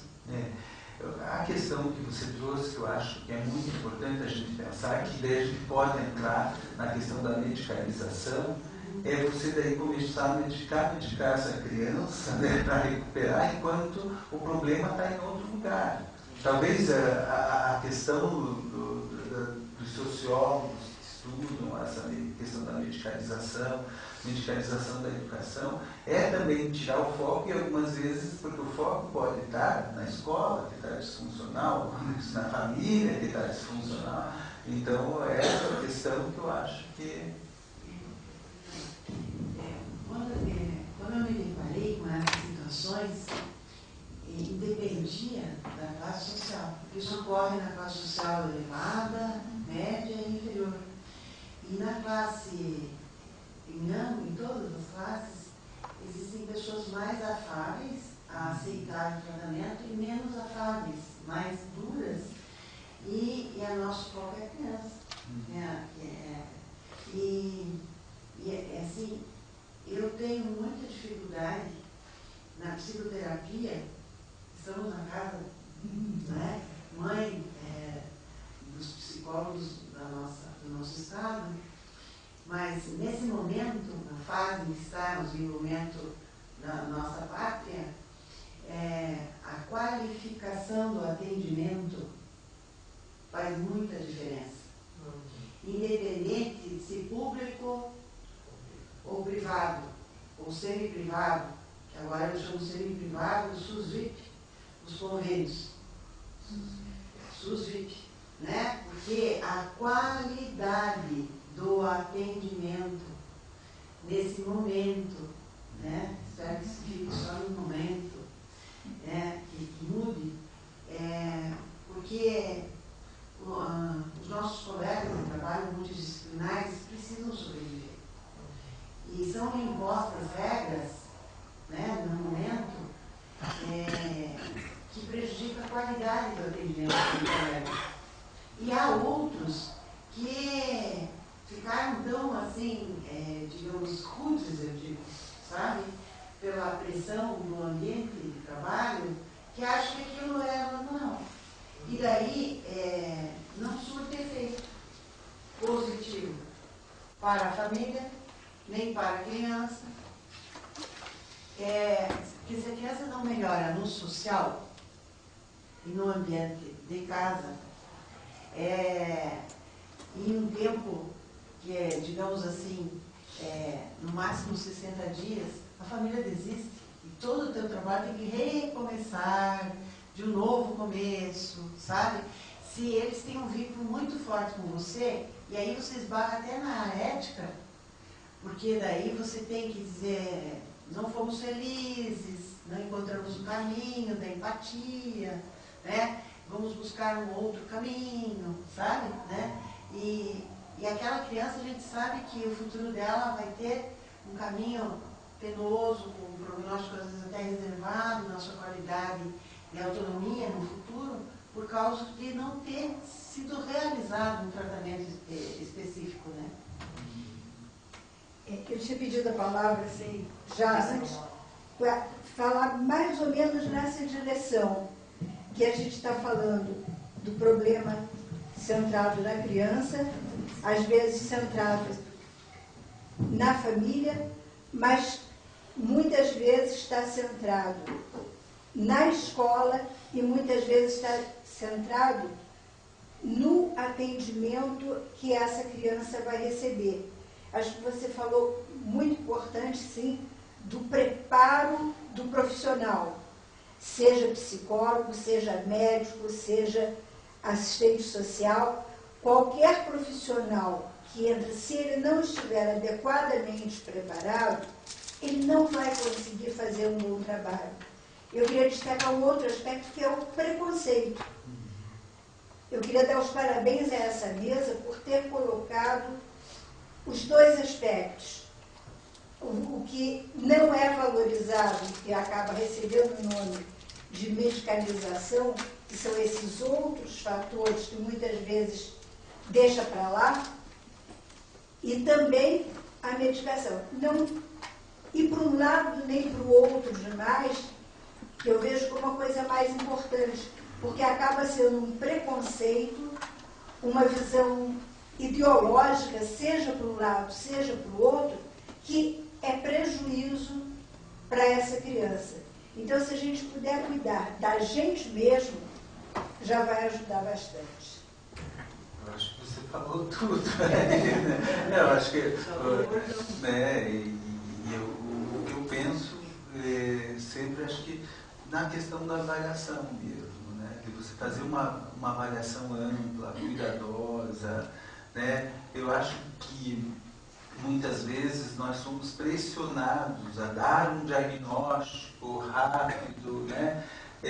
Tem países, né, que nem lá na França, para dar um diagnóstico de uma criança autista, eles internam a criança fica 30 dias internada, em observação, para eles chegarem e darem um diagnóstico. Eu acho que a gente tem que ser muito cuidadoso, criterioso nisso, né? Porque algumas vezes você dá esse diagnóstico e conforme você dá esse diagnóstico, porque sempre, eu acho que a gente pode dar o diagnóstico de depressão, mas nunca esquecendo de dar o diagnóstico das habilidades e das questões positivas que essa criança tem. E você fazer um equilíbrio muito grande em relação a isso. Porque se você chega assim, porque é imperativo, porque é isso, porque é aquilo, mas no contato, por isso que a questão da avaliação eu acho importante, assim, porque no contato com a criança, como é que ela se expressa com você, como é que ela se sai naquela situação e tal, você vai vendo várias habilidades que aquela criança tem. E você tem que falar dessas habilidades. E muitas vezes, o que eu sinto, quando você fala das habilidades, das questões positivas, a criança se assusta, porque ela não se reconhecia como uma pessoa que tinha questões positivas. Quando você fala de questões positivas daquela criança que você observou, não, você não está querendo elogiar falsamente. Não, você está falando das questões positivas. Para os pais, mas você está falando do meu filho? Assim, porque eles estão, algumas vezes, tão focados, algumas vezes nos problemas tal, e que eles desfocam das habilidades e das questões positivas que a criança tem. Então eu acho que o diagnóstico, você pode falar de uma depressão, você pode falar de um TDAH, mas você também tem que mostrar uma luz, né? E a luz sempre é o próprio sujeito, né? Então eu acho que essa questão da formação, né? Das pessoas terem esse cuidado, né? Eu tenho visto, sabe, eu tenho visto, eu acho que a formação dos profissionais brasileiros, salvo raras exceções, digamos assim, ela é boa, sabe? Eu não acho que ela é regular, eu acho que ela é boa para mais. Mas o ambiente de trabalho do momento, sabe, exige menos tempo de atendimento, sabe? Tipo assim, pacotinho, sabe, de tempo de trabalho, sabe? Entendeu? Eu acho que isso não ajuda, isso faz de conta que faz, sabe? E às vezes traz um mal danado, sabe? Porque é bastante complexo o ser humano, o ser humano por natureza é humano, né?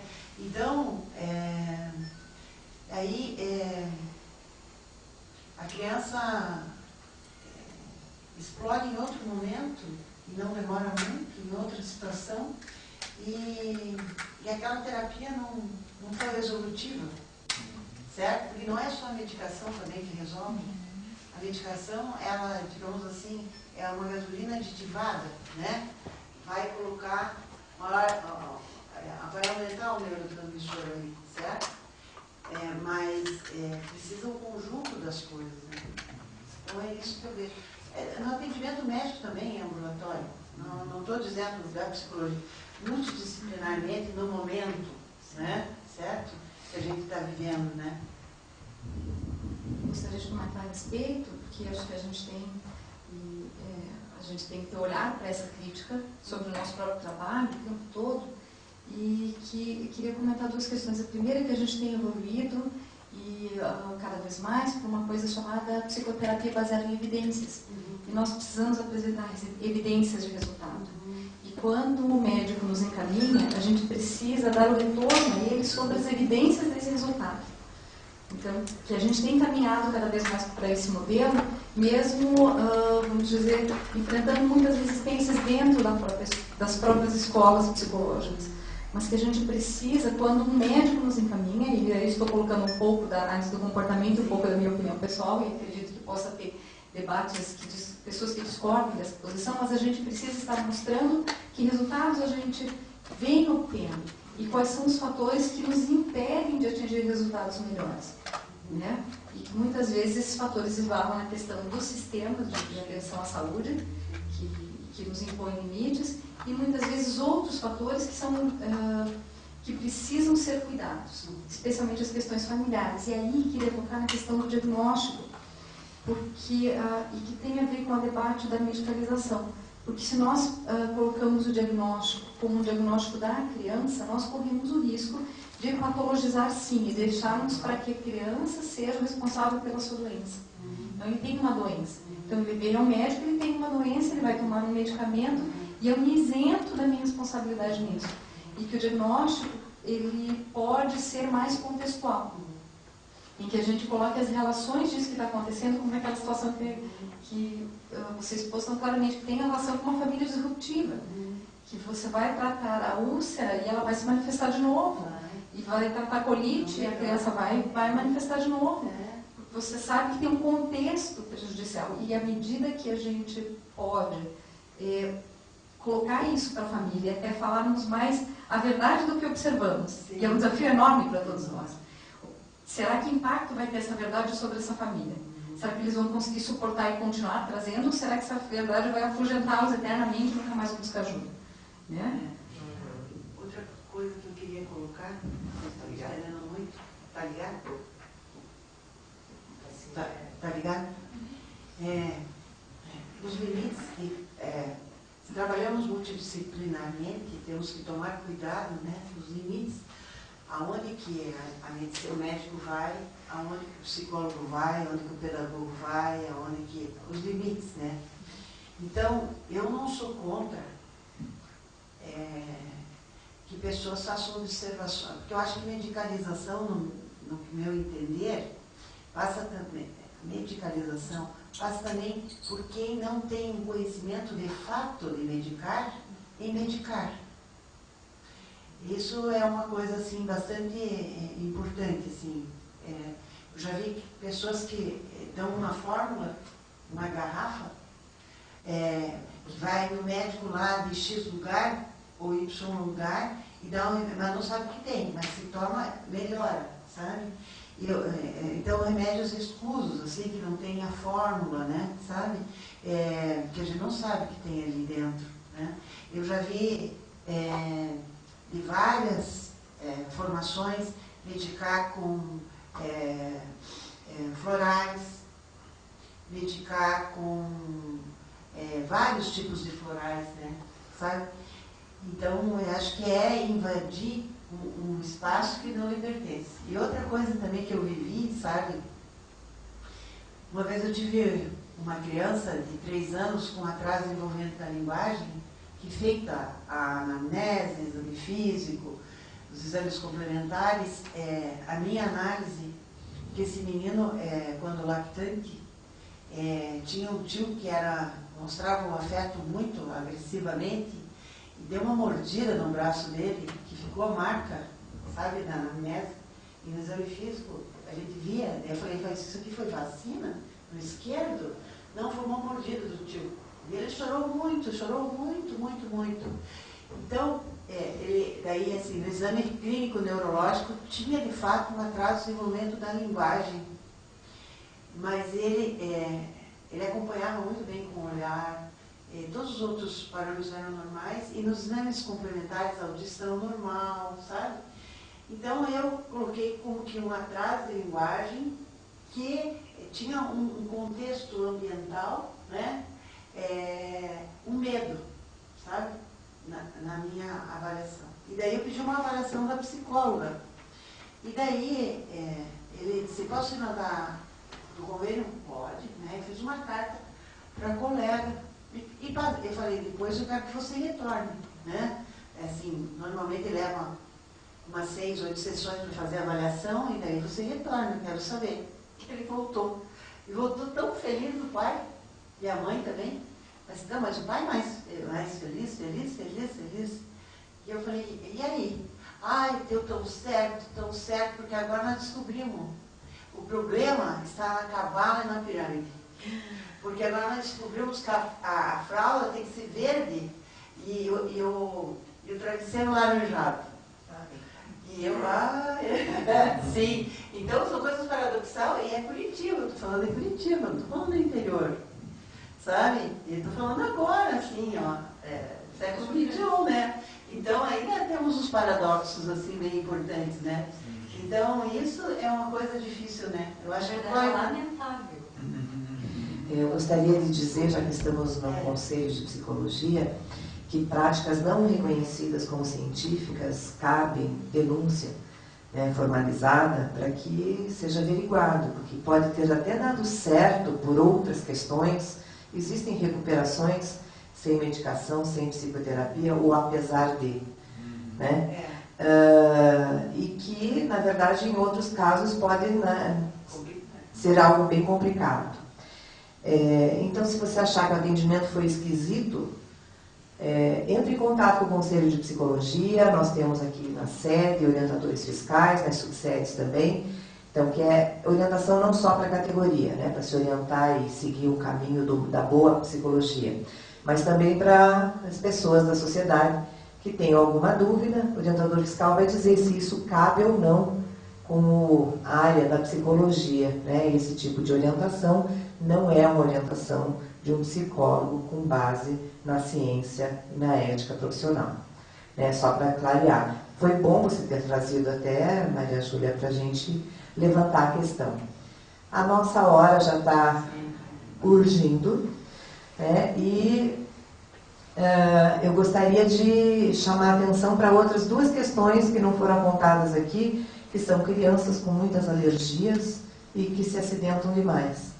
Também são questões, acho que, para serem avaliadas, né? Às vezes fica só lá no tratamento para alergia. Essa alergia é uma psicossomática, tem outras questões aí que o psiquiatra pode ajudar, o psicólogo pode ajudar, né? E criança que vive caindo, vive se acidentando, pisa na mesa de vidro e se quebra, né? Quer dizer, tem algum significado também. Acho que é uma questão ambiental a ser avaliada, e muitas vezes tem um quadro aí também depressivo mascarado, né? Ou um outro transtorno.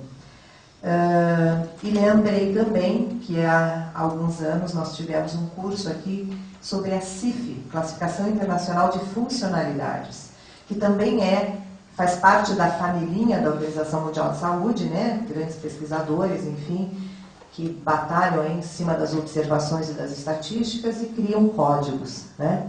Assim, uma classificação internacional de doenças, né? Que é a CID, tem a CIF, que é pouco divulgada e que acho que a gente deveria aprender, ir atrás e também utilizar.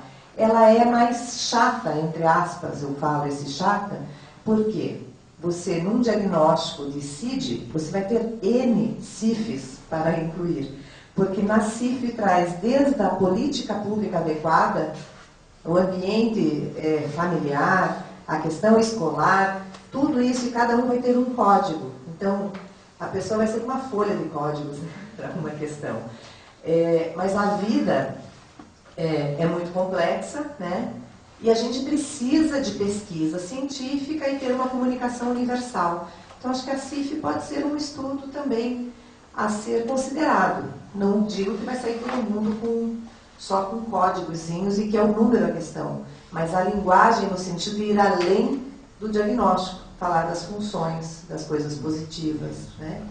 Um diagnóstico transdisciplinar, que é o diagnóstico da criança como um todo, né? Eu compartilho dessa ideia. Inclusive a dispedagogia, se estiver presente, vai aparecer. Então a gente não vai culpabilizar a nossa pessoinha que vai acompanhando-nos. Bom, eu quero agradecer imensamente a aceitação e a colaboração dos nossos convidados, né? Tem uma lembrancinha para entregar para vocês, e fica o convite para a semana que vem, onde nós vamos falar sobre o trabalho multiprofissional e interdisciplinar em prol da educação, tendo a Simone Carlberg, que é psicopedagoga, a Mônica do Rembach Luna, que é psicóloga, e a Graziele Dalbão Rodrigues Modesto de Camargo, que é assistente social. Então, para a gente fechar o mês da medicalização, vamos ter essa mesa na semana que vem. Fica aí o convite. Quero agradecer quem veio aqui na sede do CRP, quem acompanhou online, todos muito tímidos hoje, né? Só tivemos a contribuição da Andréia, que é do Fórum da Medicalização. Lembrando que no dia 23 de julho de 2013, na sede da ABP Sindicato, aqui em Curitiba, na Avenida Iguaçu 880, a partir das 19 horas, vai ter o simpósio Medicalização, Nova Face do Obscurantismo, com a doutora Maria Aparecida Moisés, que é doutora em Medicina pela USP. Então, peço mais um aplauso para os nossos convidados.